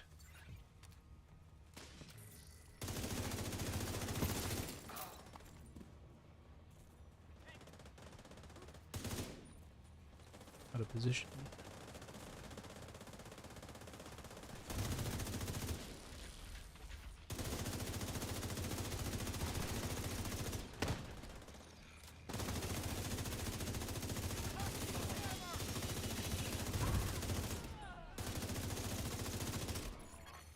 System curtailed.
And where I want to stick to using the St. Elmo's, yes, I am dumping a shot just to trigger a reload, or just 2 reloads so that I can switch back and forth between positive and negative charges.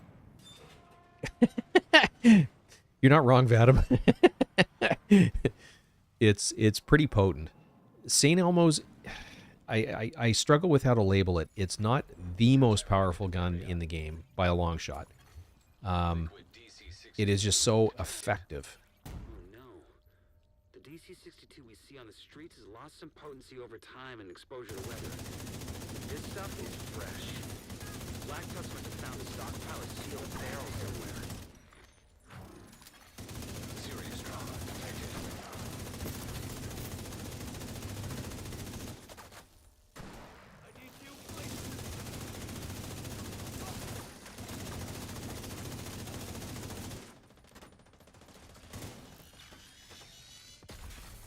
Active terminal detected. Transmit any data you recover, so we can try to figure out what Black Tusk is up to. The shock ammo is very powerful, but the weapon does lack a damage talent, which means it's never going to do the same. It's never going to do the damage of, say, a Police M4 or a FAMAS, which is not to say that it's weak by any stretch of the imagination. It won't do the raw DPS of a weapon like that.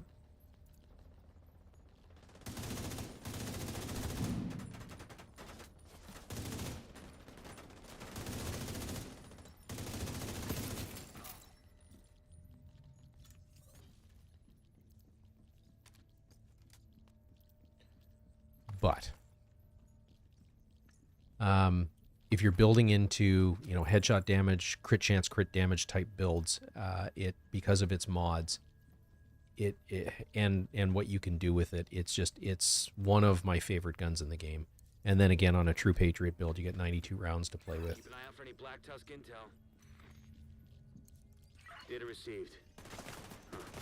There's a map of the tunnel system here. Looks like we were right about their intentions.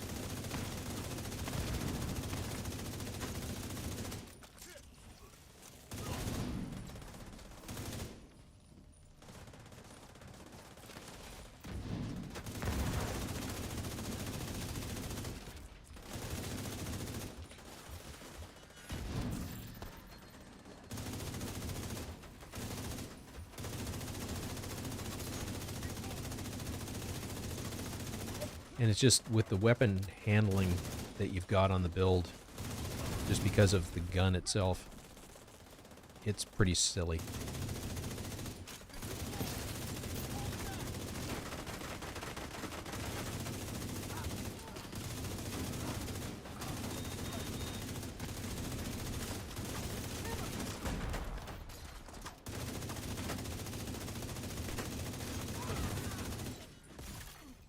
System malfunctioning.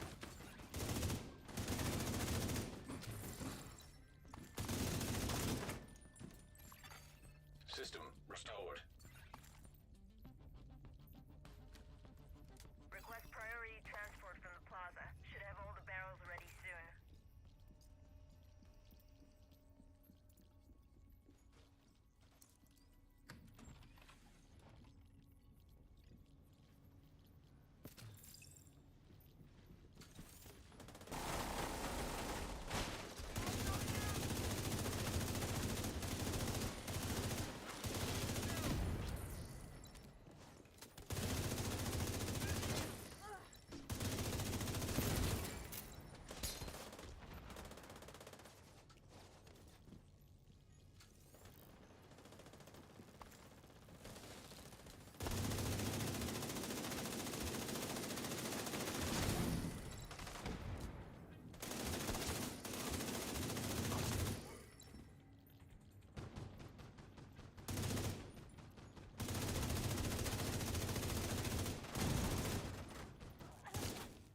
Shooting the hell out of those barrels.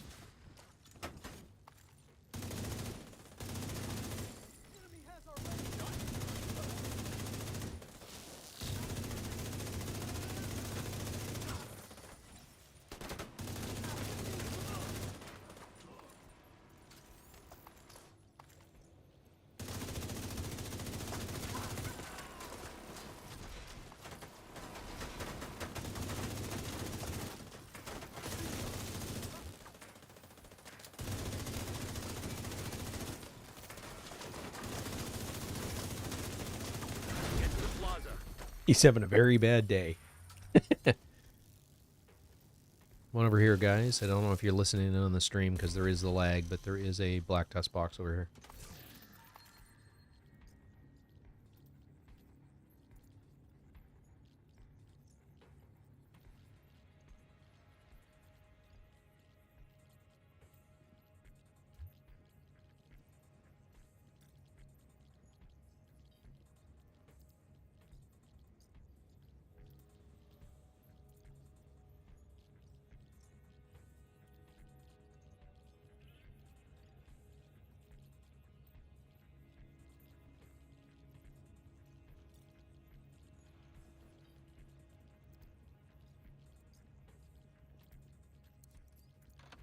Oh, I know it is, Vadim. It's when I played the beta test, I unlocked this very, very soon in it, and I stopped looking for anything else to play with. I put a couple of different builds together around it, and it was just like, oh my god, I've just found my favorite gun ever. And it's a really good gun, but like I said, it's not necessarily the best in the game. That would be an exaggeration.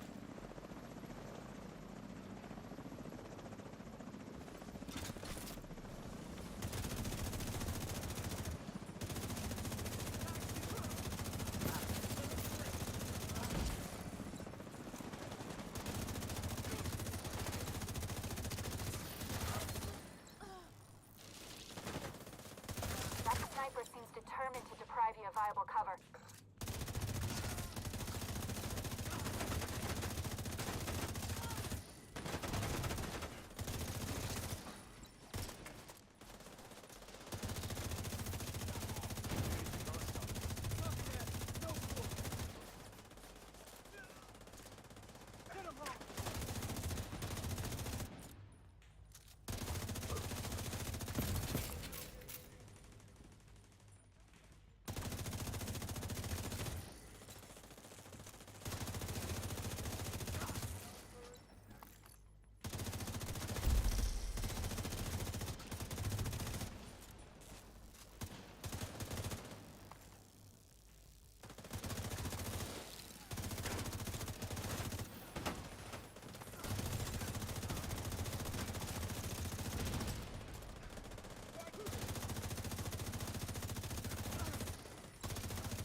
As ruthless as the True Sons were, the Black Tusk are smarter and more ambitious.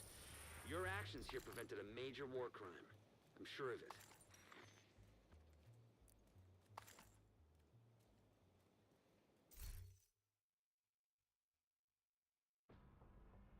Nice damage numbers, guys. Oh, nice accuracy, Pain. That's awesome.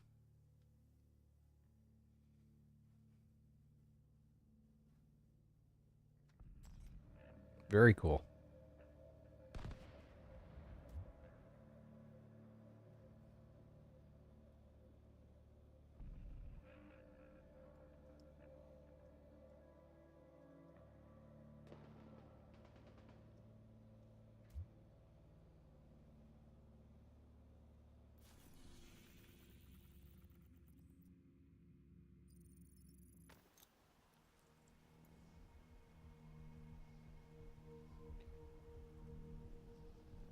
Chameleon I have a love-hate relationship with. If you play it like an assault rifle, it sucks. If you treat it like... I mean, it's a vector. If you look at the visuals and you look at it, it's... On your map. play it more like it's an SMG than it's an assault rifle, and you'll do really, really well with it. And then alternate between head, chest, and leg shots to take advantage of all of the buffs. You can build some pretty power. I've hit some really, really, really ridiculous damage numbers with it. It's just not my favorite. Is basically all, but it's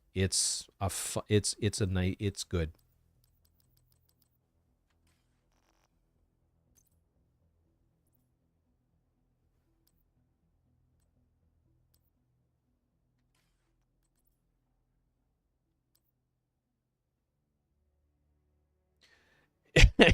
That's the best I've heard it put. That's exactly right. I'm going to borrow that from you.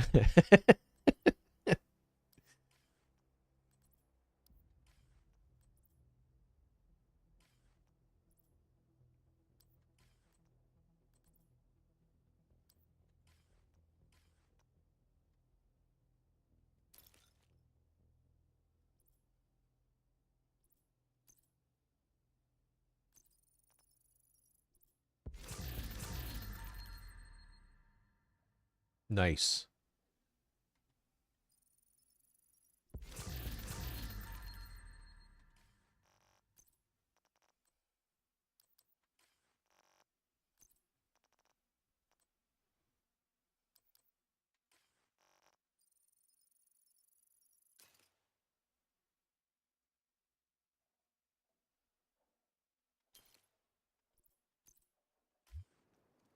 So one of the builds I put together to really take advantage of it is Ninja Bike backpack, just so that you can mix two different gear sets.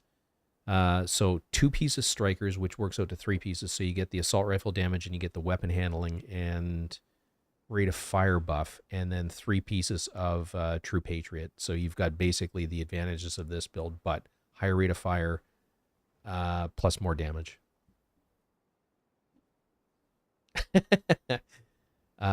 But Memento, in my estimation, this is a more powerful way to run it. We're getting the increased rotation rate of the red, white, and blue, and I meant to go over this. So what we're getting from it is ammo capacity and mag size. So 2 pieces is ammo capacity, 3 pieces is mag size, 4 pieces gives us red, white, and blue. So every, in this case, 1.5 seconds, it rotates between the flag colors, and you'll see that over one of my shoulders. I think it's my right shoulder, or the character's right shoulder. Red amplifies enemies' damage taken by 8%, which means everybody's doing 8% more damage, and it's amp damage. Blue decreases the enemy's damage dealt by 8%, so they're dealing less damage to us. White, shooting the enemy repairs the attacking agent's armor by 2% once every second. So you're getting, it's not armor on kill, you're getting armor by shooting at them, by staying on the trigger, and that's for everybody. So that's why this is such a powerful build. And then at full flag, that's the explosion you see with the fireworks. If they're under the effect of all 3 debuffs, it creates a 5-meter explosion, dealing damage equal to their total health and armor. Explosion damage is reduced on named enemy death. But you can get like if you're in a doorway and you manage to get full flag on like a purple right in the middle of it, when they go, it can take out an entire group. So we've now gone up 6 levels, and I think we've got rewards available. So give me 1 second here. It's a season cache, so that will probably be Cavalier. We've got an optimization cache. And we're working on a named item cache. And we're at 20, so I'm going to go get the exotic cache. What do we have left? We've just got the negative polarity headshots. I got to get 12 more. And then I've got to start actually shield bashing them and switching their polarity.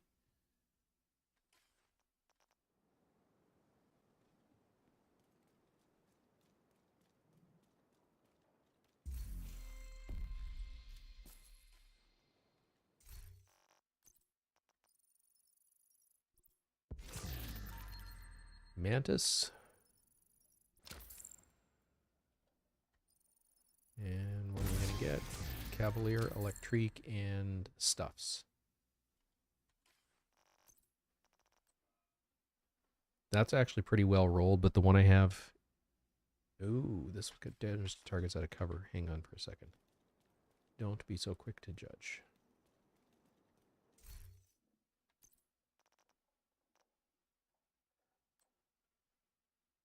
Now that one is, I think, overall better rolls, and I've put 2 levels on it. So yeah, we'll get rid of this one.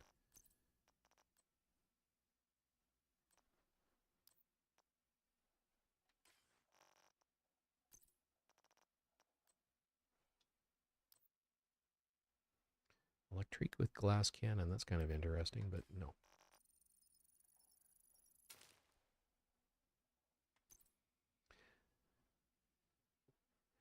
Yeah, Loud. It's a fun build. I think you can start getting the True Patriot stuff. It's one of the original gear sets. I think you can start getting that once you've hit, or I'd start looking for it once you've hit level 30, while you're building up your gear score. It's a great group build. You are a tank. With Memento, I'm getting armor regen, and then you're helping everybody out, including yourself. So it's a lot of fun.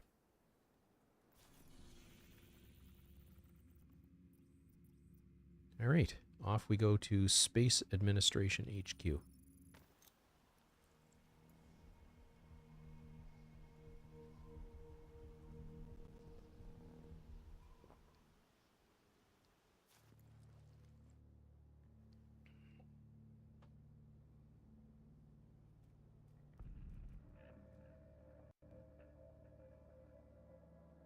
So what I'm going to do is I'm going to run this build until we get to, assuming that we stay grouped all the way through. Once we get to Tidal Basin, I'm actually going to switch to my, I'll probably switch to my legendary skill build.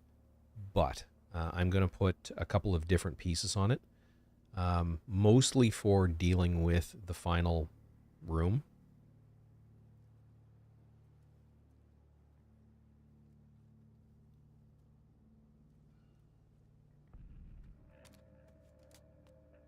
And I forgot to ammo up.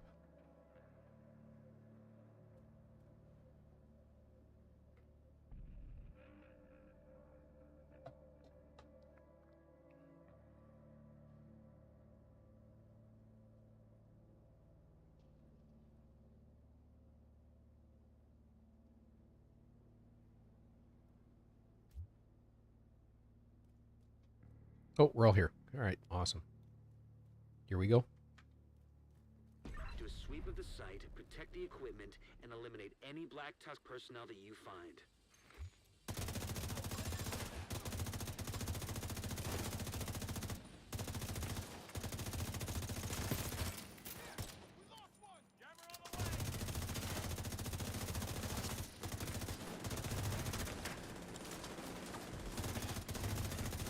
System prepared.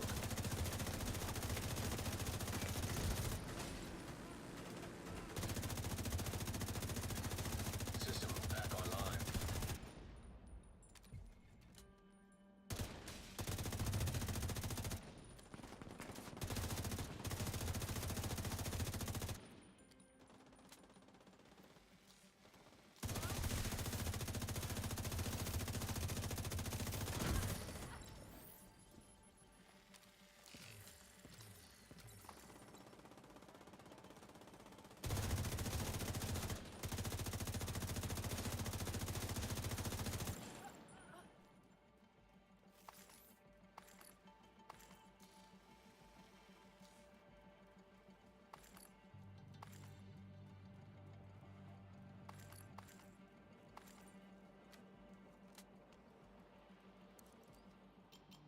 Got a Black Tusk transport inbound on your location.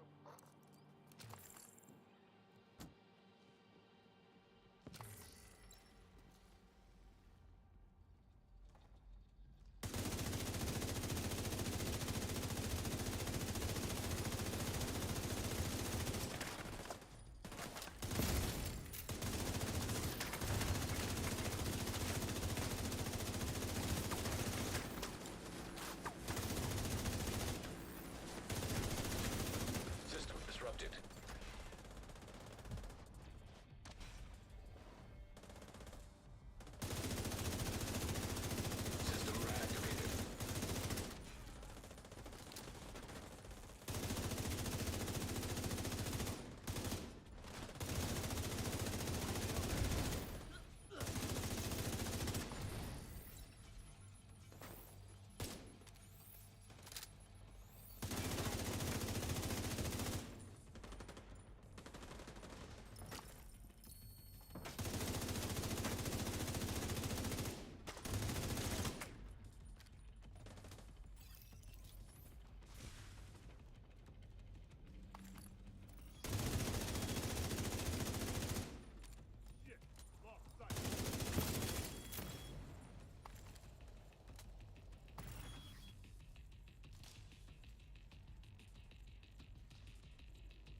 I got to take a quick phone call, guys. I will be right back.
Sorry about that.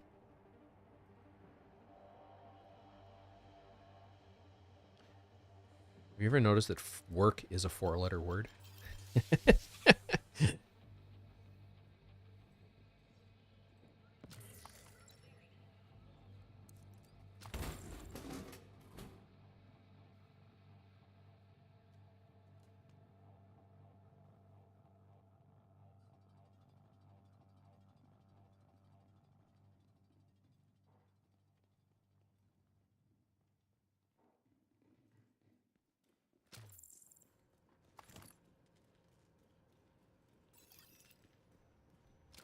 The Black Tusk are attacking the satellite dishes. Agent, take them out. The satellite dish, B, under attack.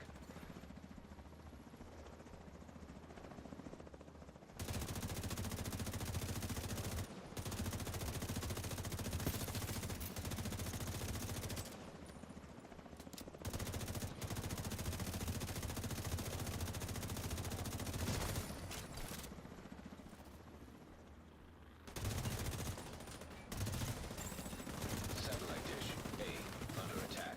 Attacking the asset.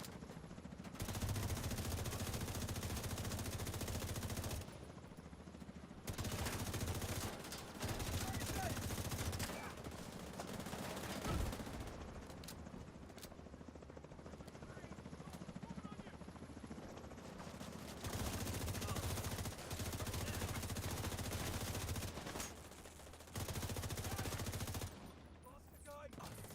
Why? Don't let him dig in. Satellite dish, C, under attack. Just trying to get away from that shotgunner.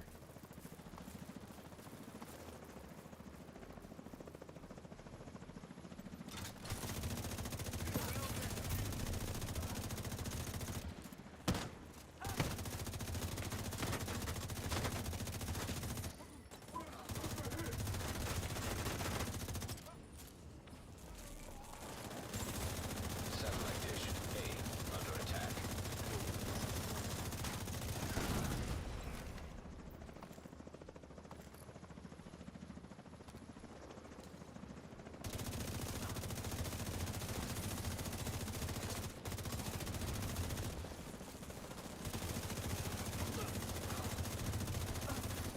Satellite uplink detected.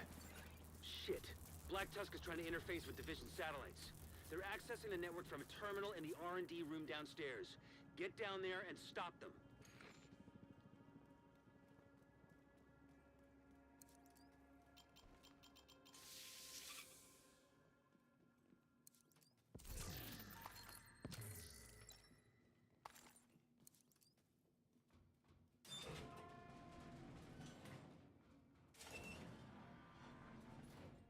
All right, Garrick, have a great night, bud. Thanks for dropping by.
An agent needs assistance.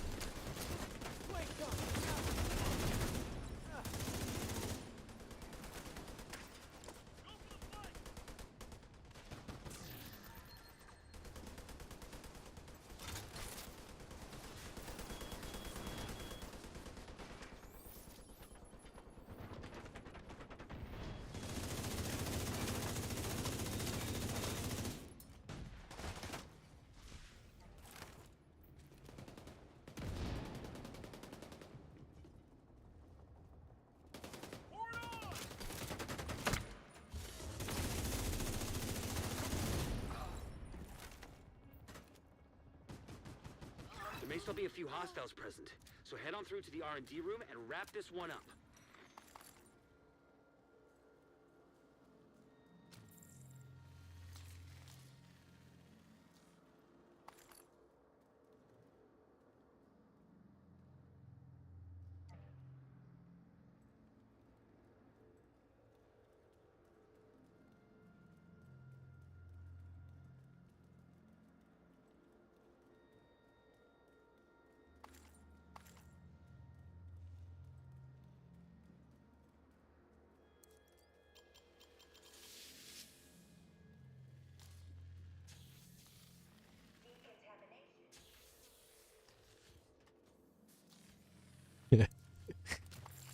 Thanks, Vadim.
Come on.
Apparently, I'm not going to get to Moving punch back to him. position, and the building is clear of hostiles.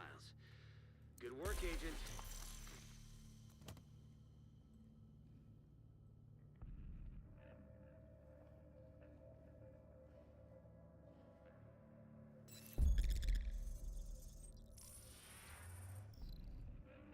It depends on if it revived them or not. In that case, I think I had 3 charges to begin with.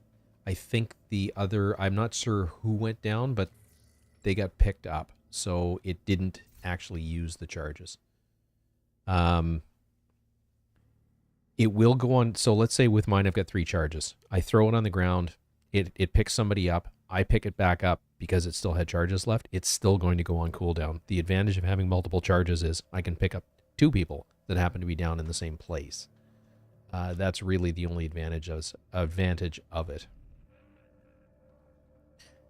And I think the reason I've got 3 charges is because of the skill efficiency that I'm getting from Memento. Black Tusk setting up shop in the Capitol building. It's gonna be a pain if they bed in, so don't let them. Good luck.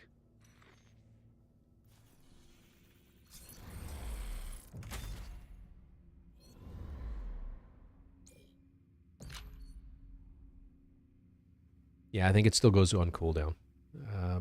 We can test the theory in a little bit. I'm sure one of us is going to go down in the next one. The run up to the Capitol building is such a pain in the butt.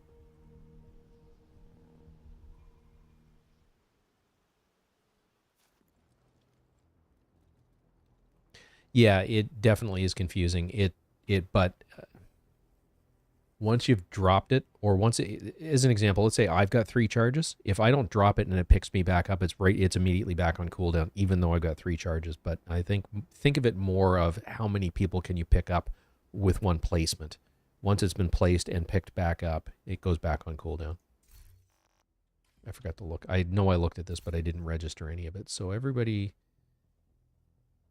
Pain has really good accuracy. So does Loud. I mean, way better than mine. They're doing awesome.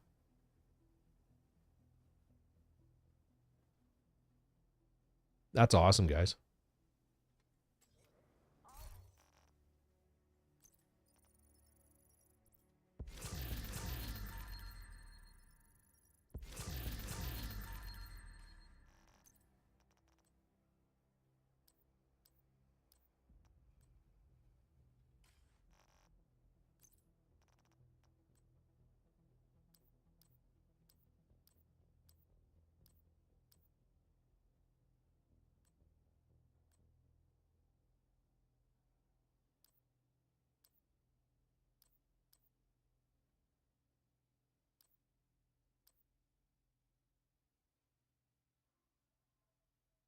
Mm.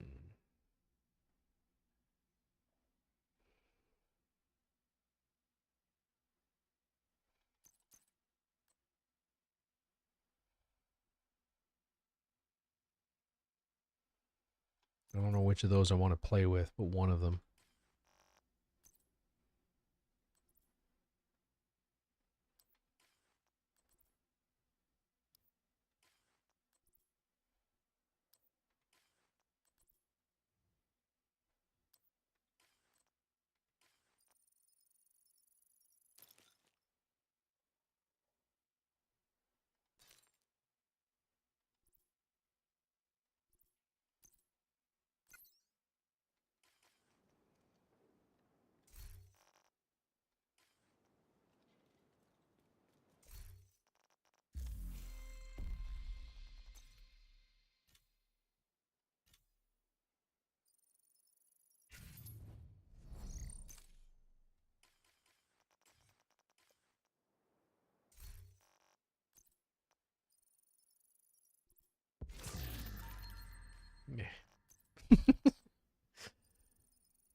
Black Tusk have taken the capital.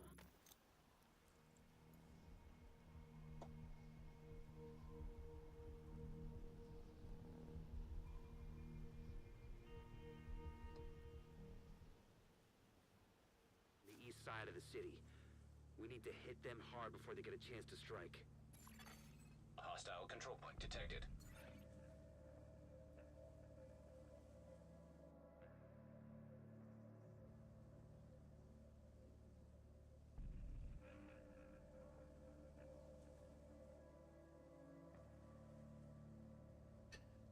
I like the look of the AUG. I don't like the way it feels, sounds, etc. Yeah.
Well, damn it. I yawned for the first time. That's not good.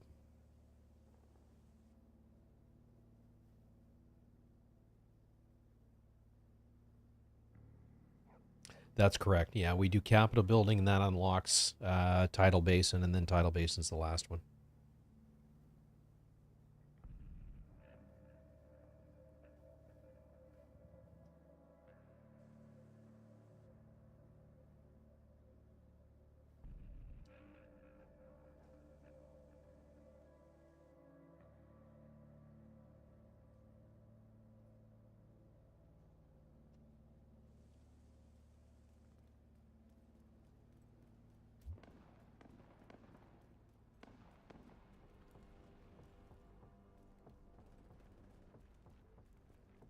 Nope. It didn't start. What did we miss?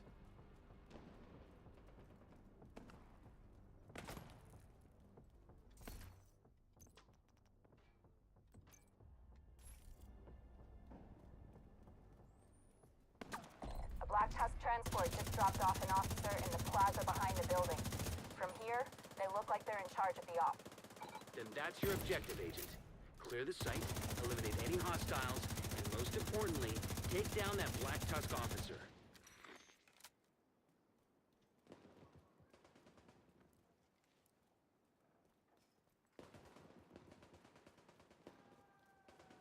Yeah, they are.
hostiles setting up by the southern end of the building. Roger that. Let's get that south wing cleared.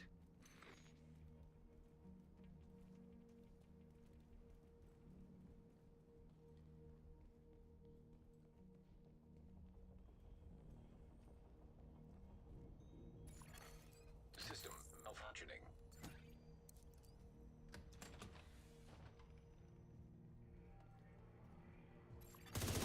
System forward.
I think it's a bug. I've had that happen recently, and I'd never had it happen before, so it may be a recent development, so to speak. And I don't mean development in a good way.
then it needs to be destroyed.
Get him off our flank!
All right, continue the sweep.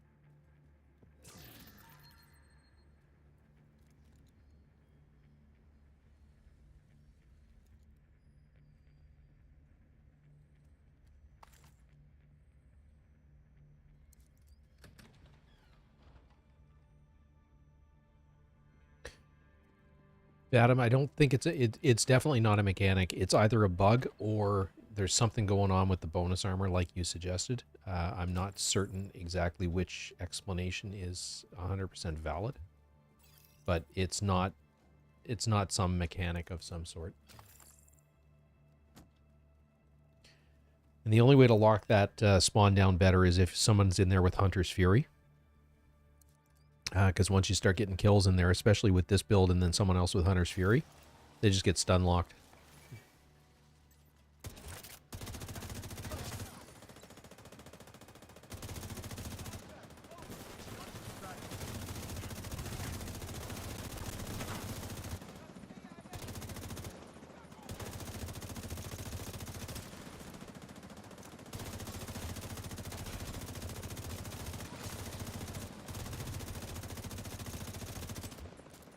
Forward ahead!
Serious trauma detected.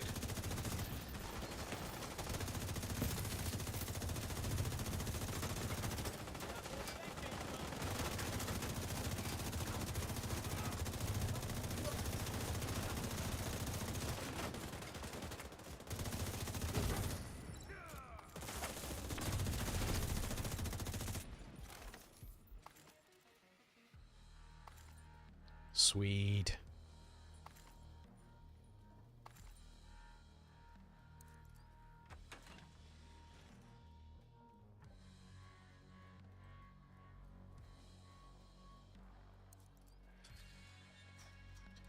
Uh, or high rates of fire SMGs. I love running a Vector with Hunter's Fury.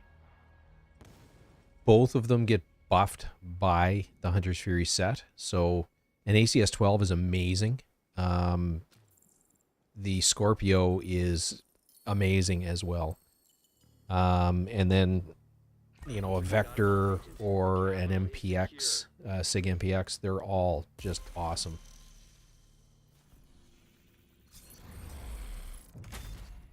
All right, one to go.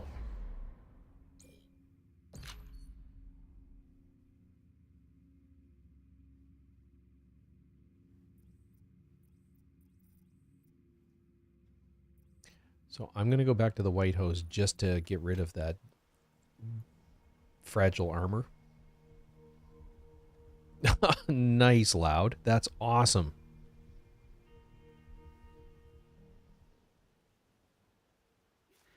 It's not gonna be easy, but I'll be here to help you out. Godspeed and good luck. Yeah, the rock and roll is one of my favorite. I think I've got it on this build as my secondary. I haven't used it yet, but it's there.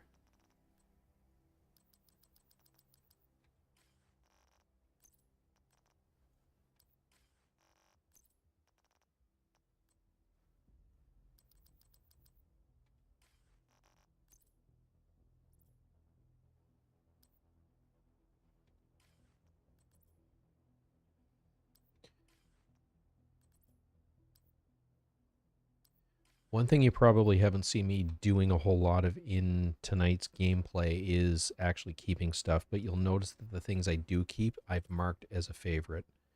And I do mean everything. I can't tell you over the years how many, you know, good gear pieces, exotics, etc. I've inadvertently deleted or sold because I didn't mark it as a favorite. So please, please, please do yourself a favor. And if you're going to keep something, mark it as a favorite.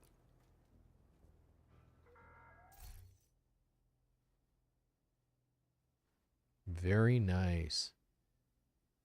Wicked accuracy.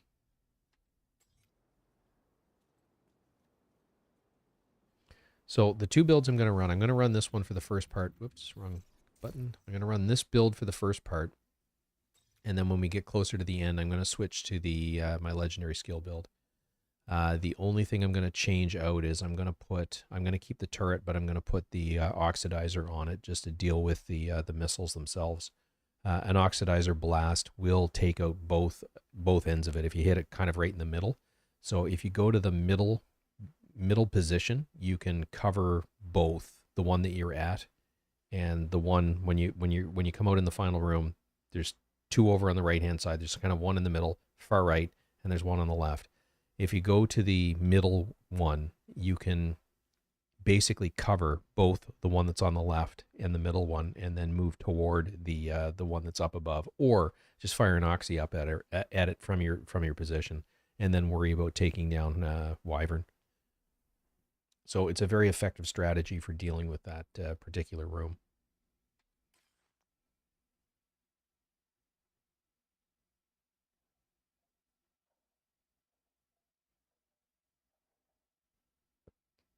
Fair. What other games were you playing before this? Um, my previous experience with PvP games has soured me on PvP for this game because I used to play APB Reloaded, which is all PvP. And there's an awful lot of questionable, it's not even builds, just questionable play. I don't want to come right out and say everybody in there cheats, but there's certainly an awful lot of questionable play, shall we say. Black Tusk took the antivirals to their stronghold at Tidal Basin and are planning to move them to a more secure location. We need... Cool. I'm just on my way down to Tidal Basin now. perimeter of the base that should get you inside. We'll have a helo on standby to extract the antivirals once you secure them. Oh, wicked. I love Borderlands. I haven't played it. I played Borderlands 2. I own all of the games, but I've got very, very, very little time in the original Borderlands or in 3. All of my time is spent in 2. And I go back and forth between Zero and Maya as my favorite characters to run. Maya is my favorite team play. Zero is my favorite solo play, and I play him as a melee build. I don't play him as a sniper.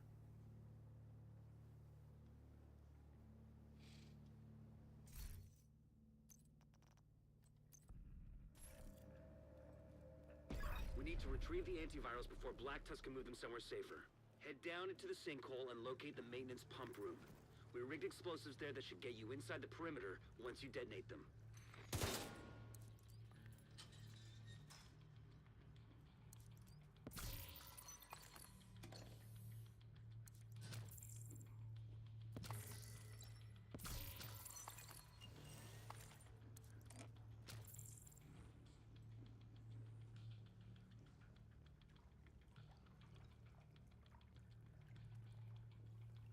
But I think I've got all the DLCs for that, so I've played I played the crap out of that game over the years. The explosion should cause a cave-in that'll put you just inside the wall of the base.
Probably a bad idea.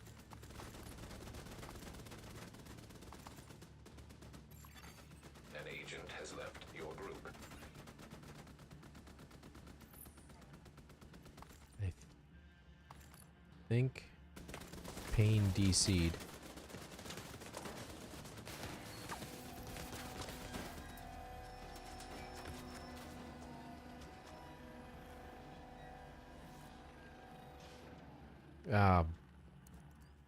We'll wait for you, dude. If you want to rejoin. Encrypted signal source detected. That sounds promising. Could be a way to intercept Black Tusk comms.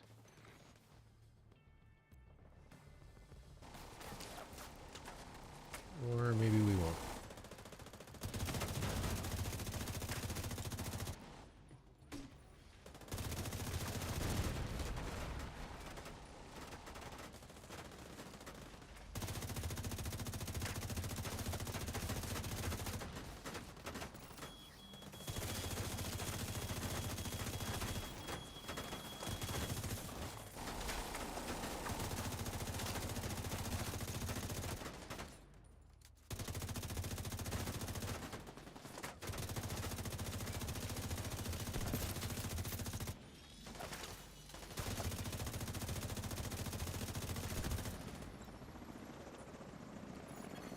Another agent has joined your group.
Look for a terminal that you can patch Isaac into.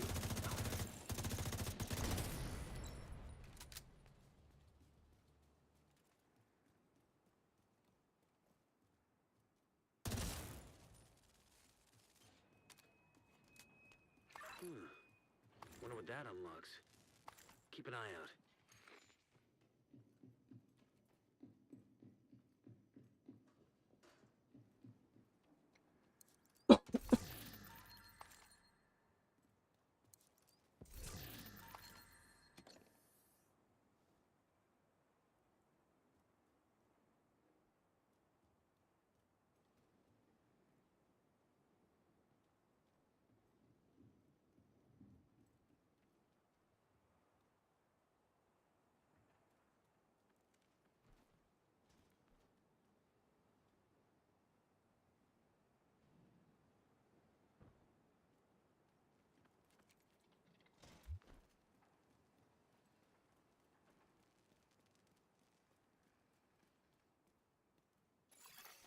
Enemy transmission intercepted. Yeah, it is an easy reconnect.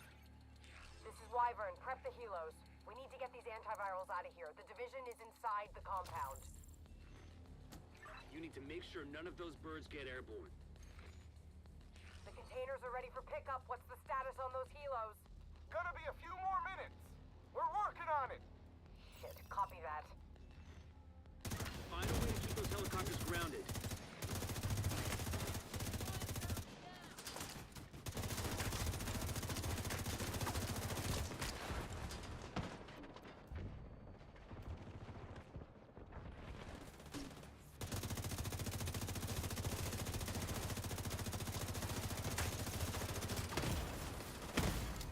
Immediate medical assistance needed.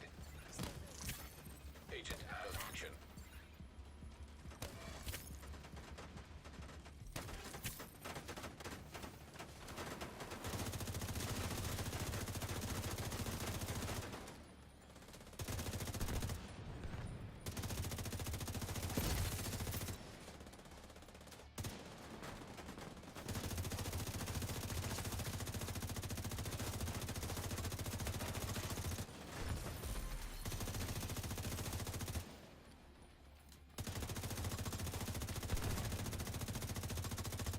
Wyvern. They need those out of commission.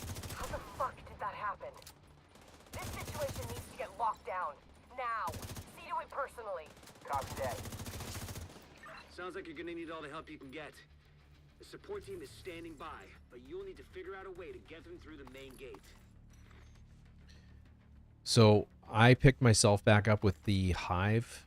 Vadim, you were asking about that earlier, and you can see it's on cooldown now.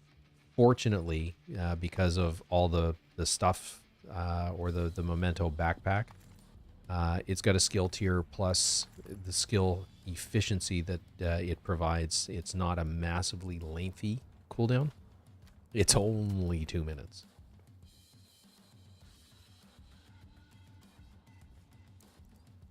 And I've got about a minute to go, so I'll play the first part of this a little bit conservatively, and then push again.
We're pinned down by turrets at the main gate!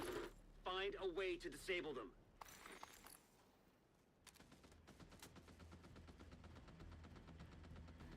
So charge 1 is back.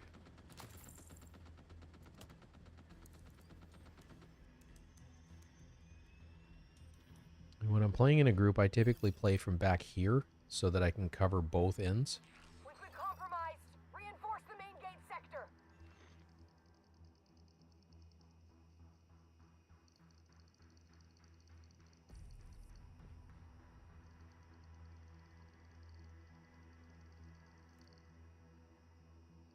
Yeah, it absolutely can.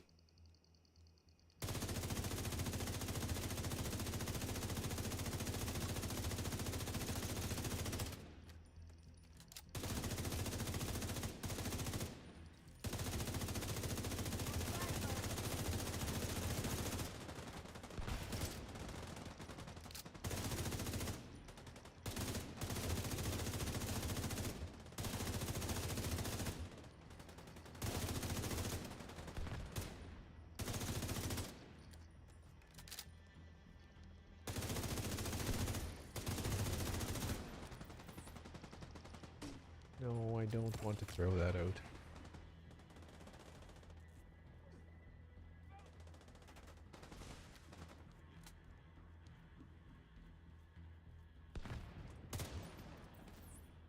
God damn it.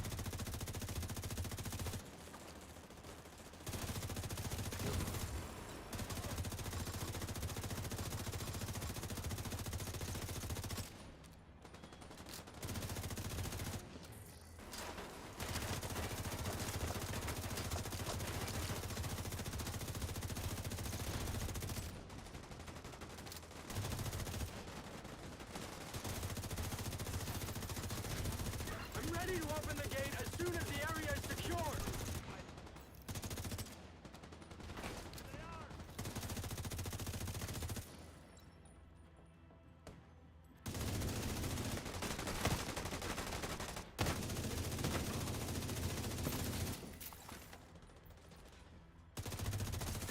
Locate those antivirals. As soon as you retrieve them, send up a flare to signal the support team.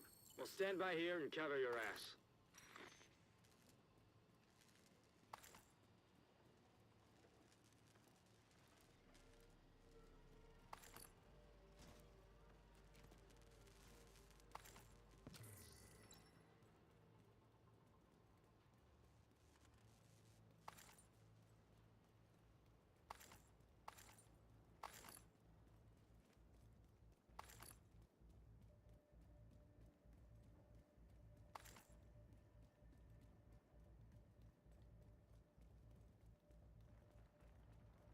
Okay, listen up.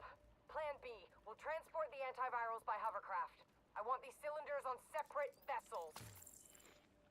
Intercept those cylinders. We can't let Black Tusk get away with a single sample.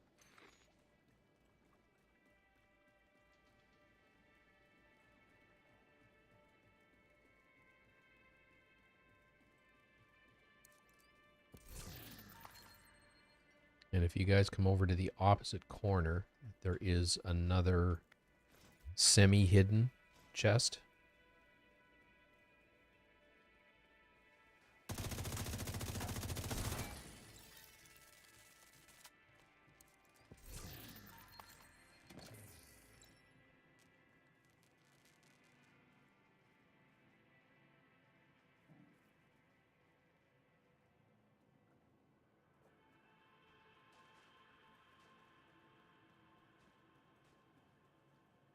Yeah, that was a lot of Chung guys.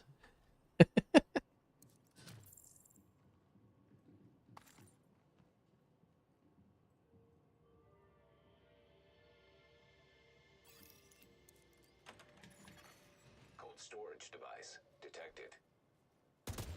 That's gotta be the antivirals.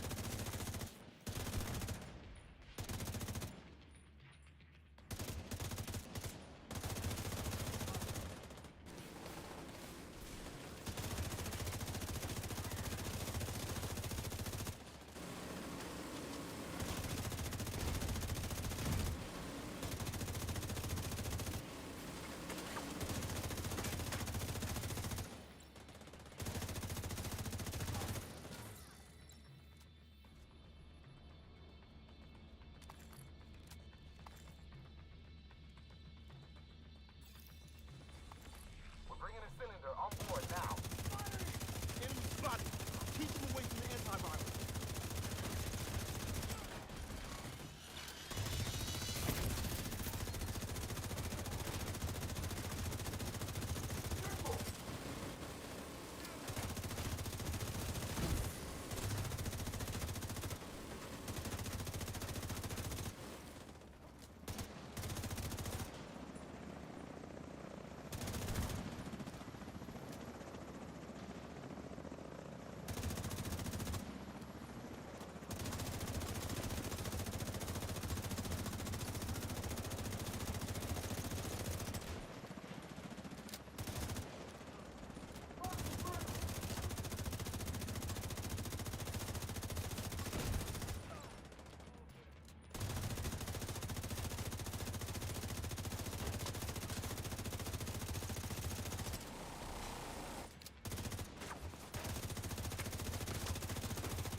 Additional cold storage device detected nearby.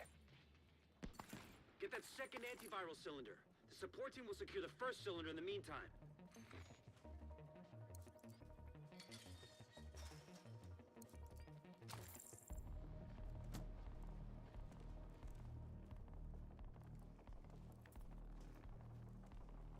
Wyvern, hostiles captured one of the cylinders. They're trying to intercept the other one. Hold the bridge and protect that cylinder.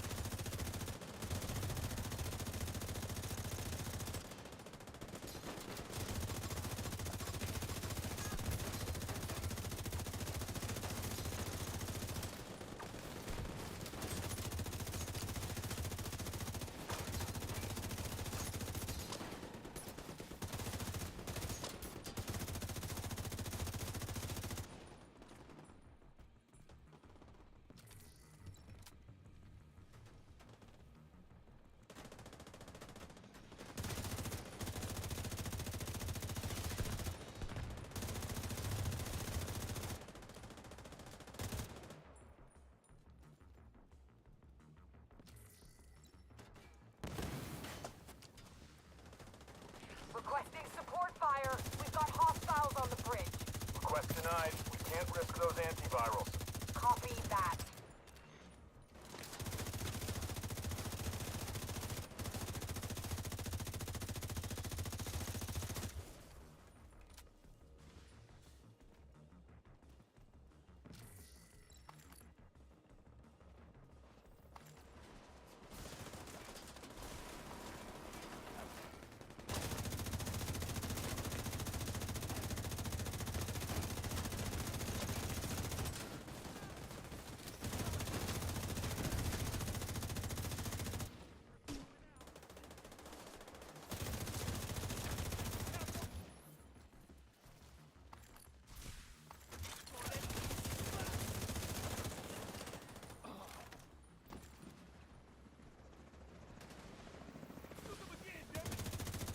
This is Thunderbird.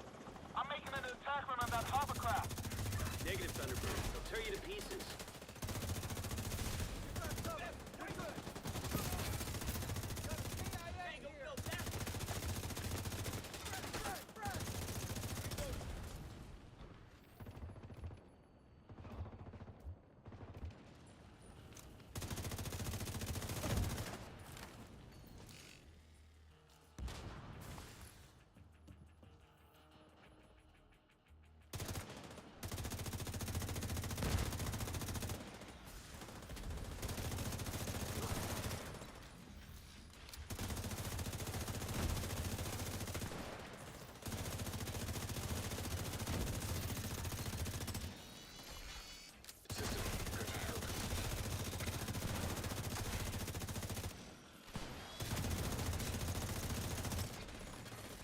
System restored.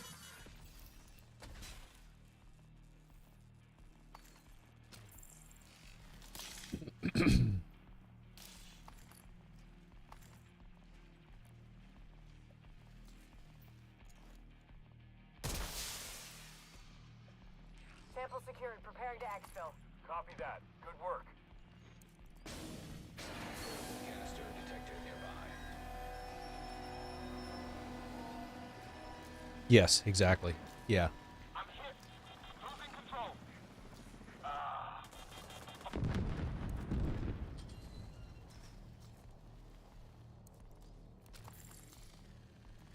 That helicopter took out the turbines. We're fucking stranded. Wyvern, you need to exfil on foot right fucking now. We need those goddamn antivirals. You want me to run away? I thought you knew me better than that. This is an order, Wyvern. Wyvern, do you copy? Get on board the hovercraft and secure the rest of the antivirals. The support team will protect the cylinders.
Get those rocket launchers prepped.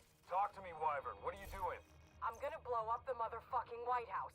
Are you out of your goddamn mind? We need to cripple these assholes. So that's what I'm gonna do. Christ, she's insane!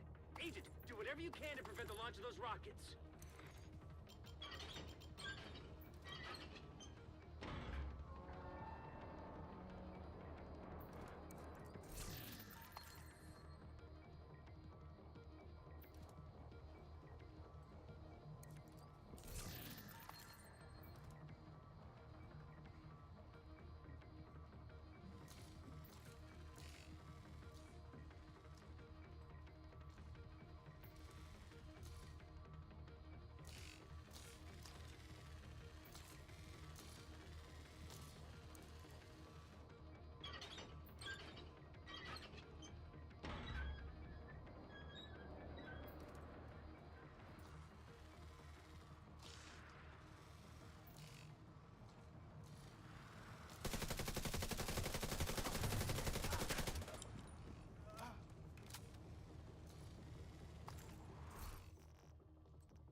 rocket launchers are loaded. God damn it, Wyvern! Stand down! Negative, sir. I refuse.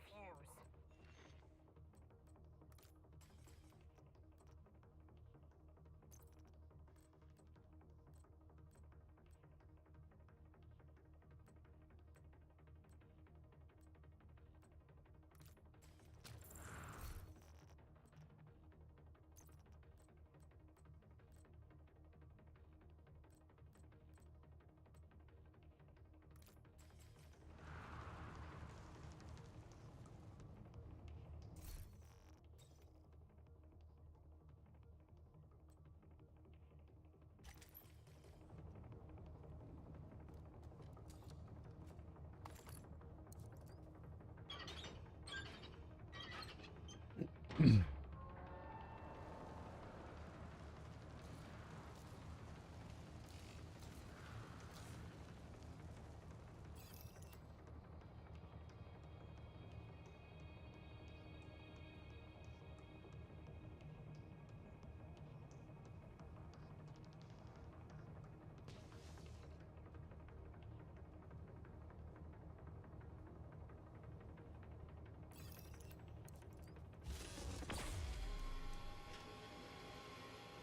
to see the fireworks?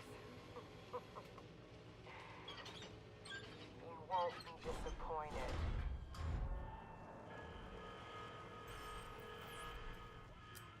Target locked. Initiating launch sequence. Jesus Christ. Everyone, this is not a drill! We need to evacuate the building right now! Repeat, this is not a drill!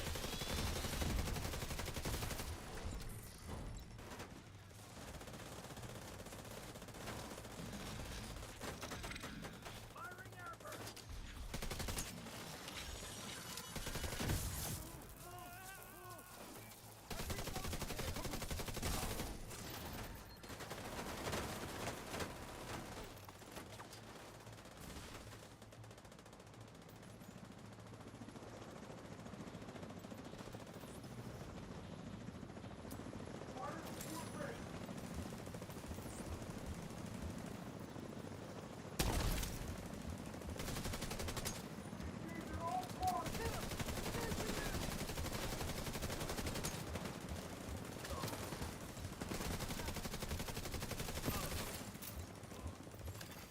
Rocket launch backup power activated. Launch sequence initiated.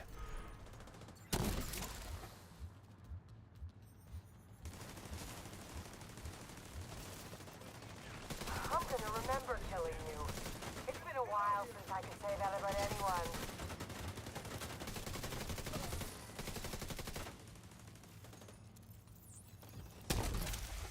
Come to save the day, huh? But you're a real goddamn hero.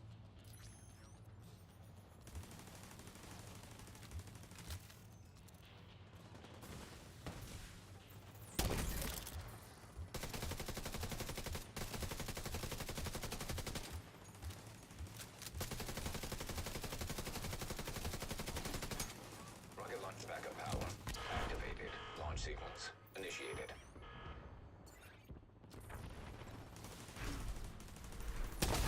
Watch your fire! We're all going there! Rocket launch backup power activated. Launch sequence initiated.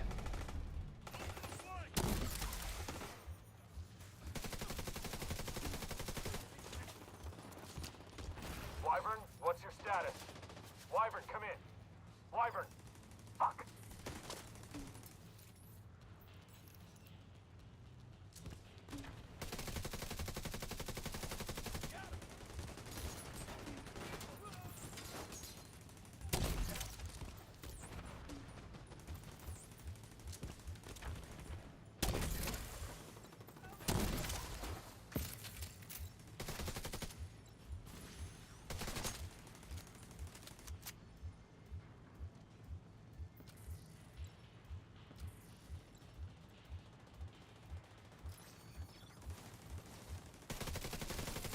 The antiviral cylinders are secure. We'll make sure they get safely extracted. So a good Oxy build is the best way to take them down. Oh, am I full?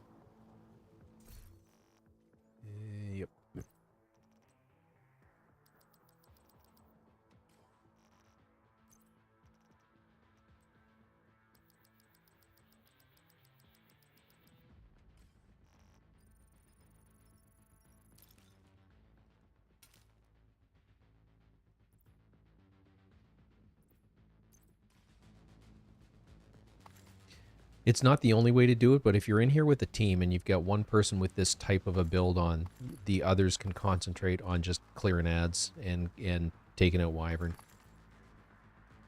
Instead of having to worry about taking out the launchers. Sir, we've got enemy helicopters on approach. Should we knock them down? Negative. Hold your fire. We can't chance those cylinders getting destroyed. Well, that's a bit of luck. Agent, you managed to secure the antivirals and shut down a key Black Tusk stronghold. Not to mention preventing a rocket attack on the base of operations. Incredible work, Agent. Truly incredible. But there's still more to do.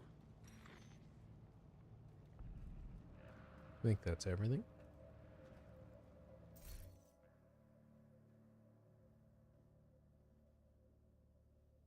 And again, incredible accuracy, everybody.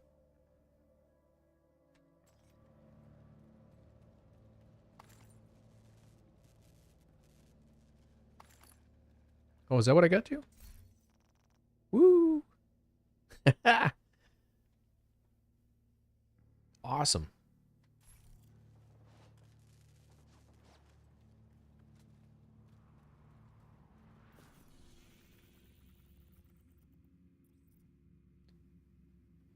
Where am I here?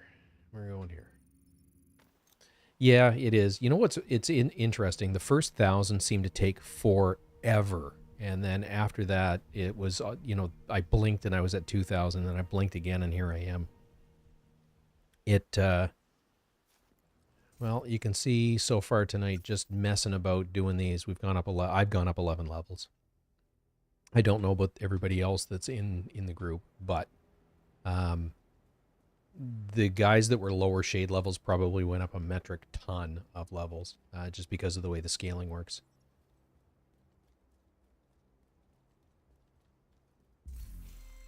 We got 8, so we'll go with a named item this time.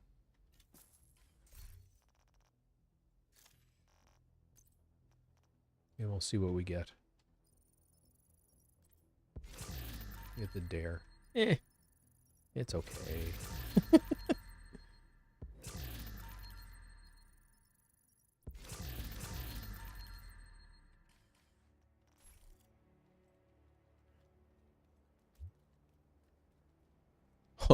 Holy crap.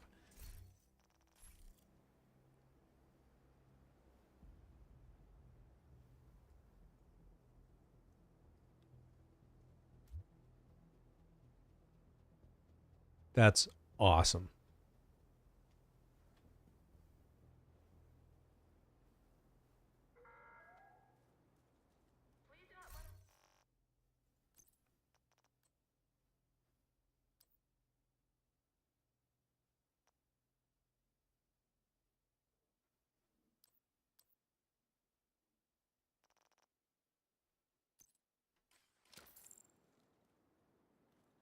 I just shared a baker's dozen for whoever wants it.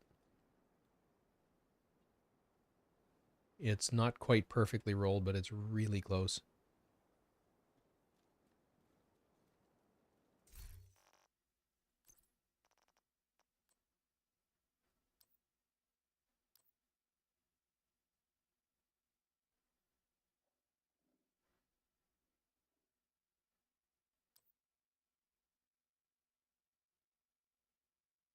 Yeah, they are.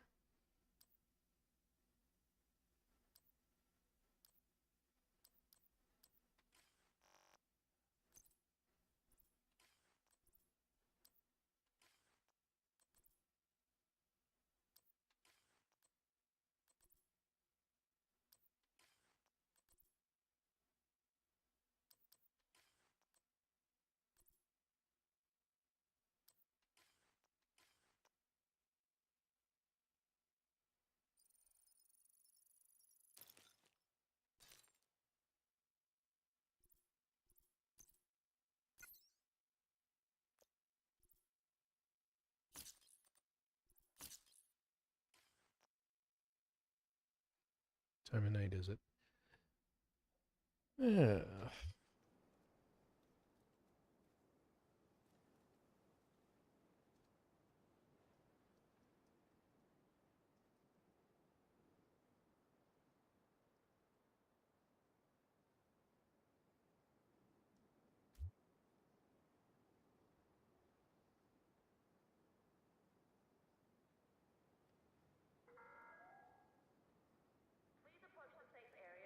I've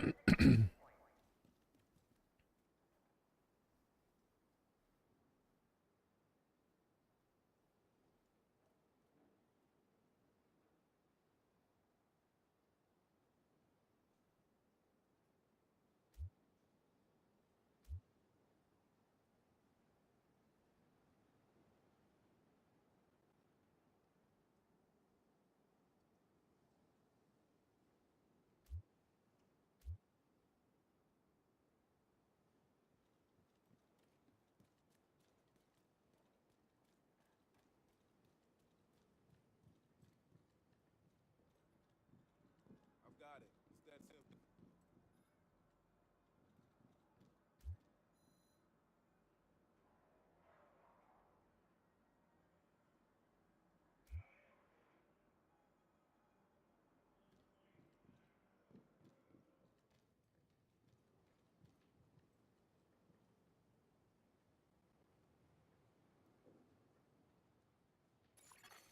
An agent is no longer in your group.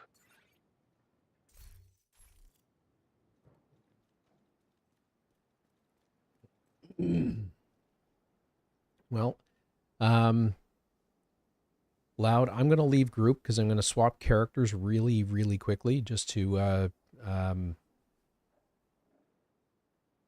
I'm getting ready to log out. I'm going to do the same. I had a long day today at work and I got another long day again tomorrow. I'm on call. That was I think the phone call I had to take earlier was kind of the tip of the iceberg. I think it's going to be a busy day tomorrow. So,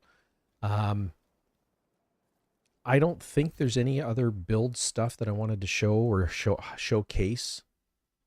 Payne, I had a blast. What the next time that you're in when we're playing together, I'll get you our Discord link. I just didn't want. It's not that I don't want to share our Discord, but we've got it small and we're not really set up to open it up to like a community Discord. But I'll get you signed up for it. And same with you, Loud. If you want. Now that we're friends on Ubisoft, the next time we're in playing together, I'll get you you guys over to our Discord so that we can chat.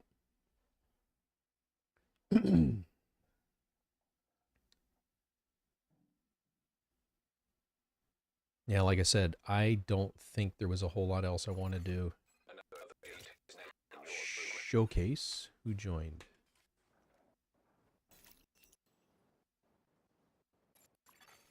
An agent has left your group. That's twice Mo has joined and left.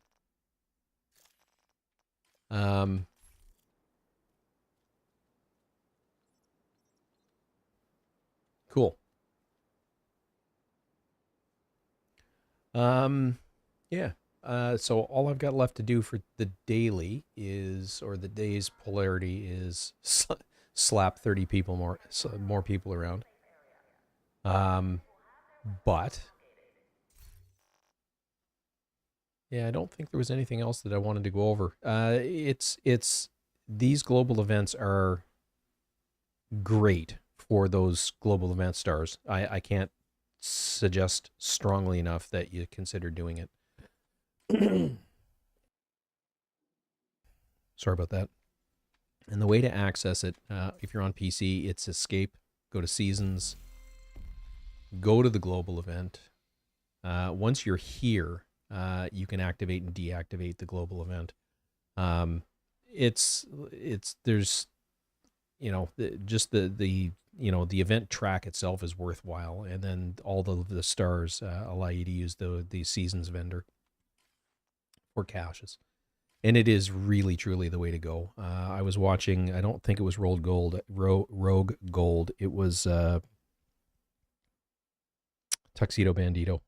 By the end of a week, with the amount that he plays, he's got literally hundreds of those stars. And, it's item after item after item of like those named items are some of the best gear in the game. If you're not specifically looking for exotic components, which I am right now, the named item caches are absolutely the way to go. There's so much good gear there.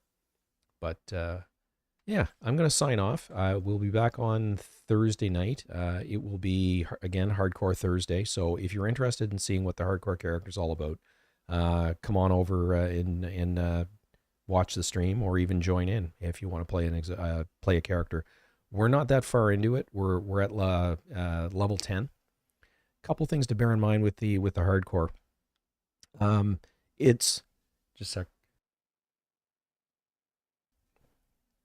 sec. It's like it's completely and totally separated from your normal characters. There's no stash to begin with. You cannot boost to level 30, and you cannot go directly to Warlords of New York. So it's like playing your first time through without and you don't have the benefit of the gear that you've got in your stash because there is no stash. One thing you can do, and I keep forgetting to do it, is on your main character, if you let your caches accumulate, apparently they go into the stash, and your hardcore character can actually open those. I don't remember which part of the stash they're part of, but Casual Tuesday. Yeah, that's exactly what this is. Sundays and Tuesdays are the more casual. The Thursday we're running the hardcore just to see how far we get. I mean, it started off as I was looking through the progression section of it and realized there's a whole bunch of commendations I do not have because I've never played a hardcore character. So that's all it started as. It was just I wanted to get, I don't remember which one of these it is. It's not service. I don't think it's teamwork.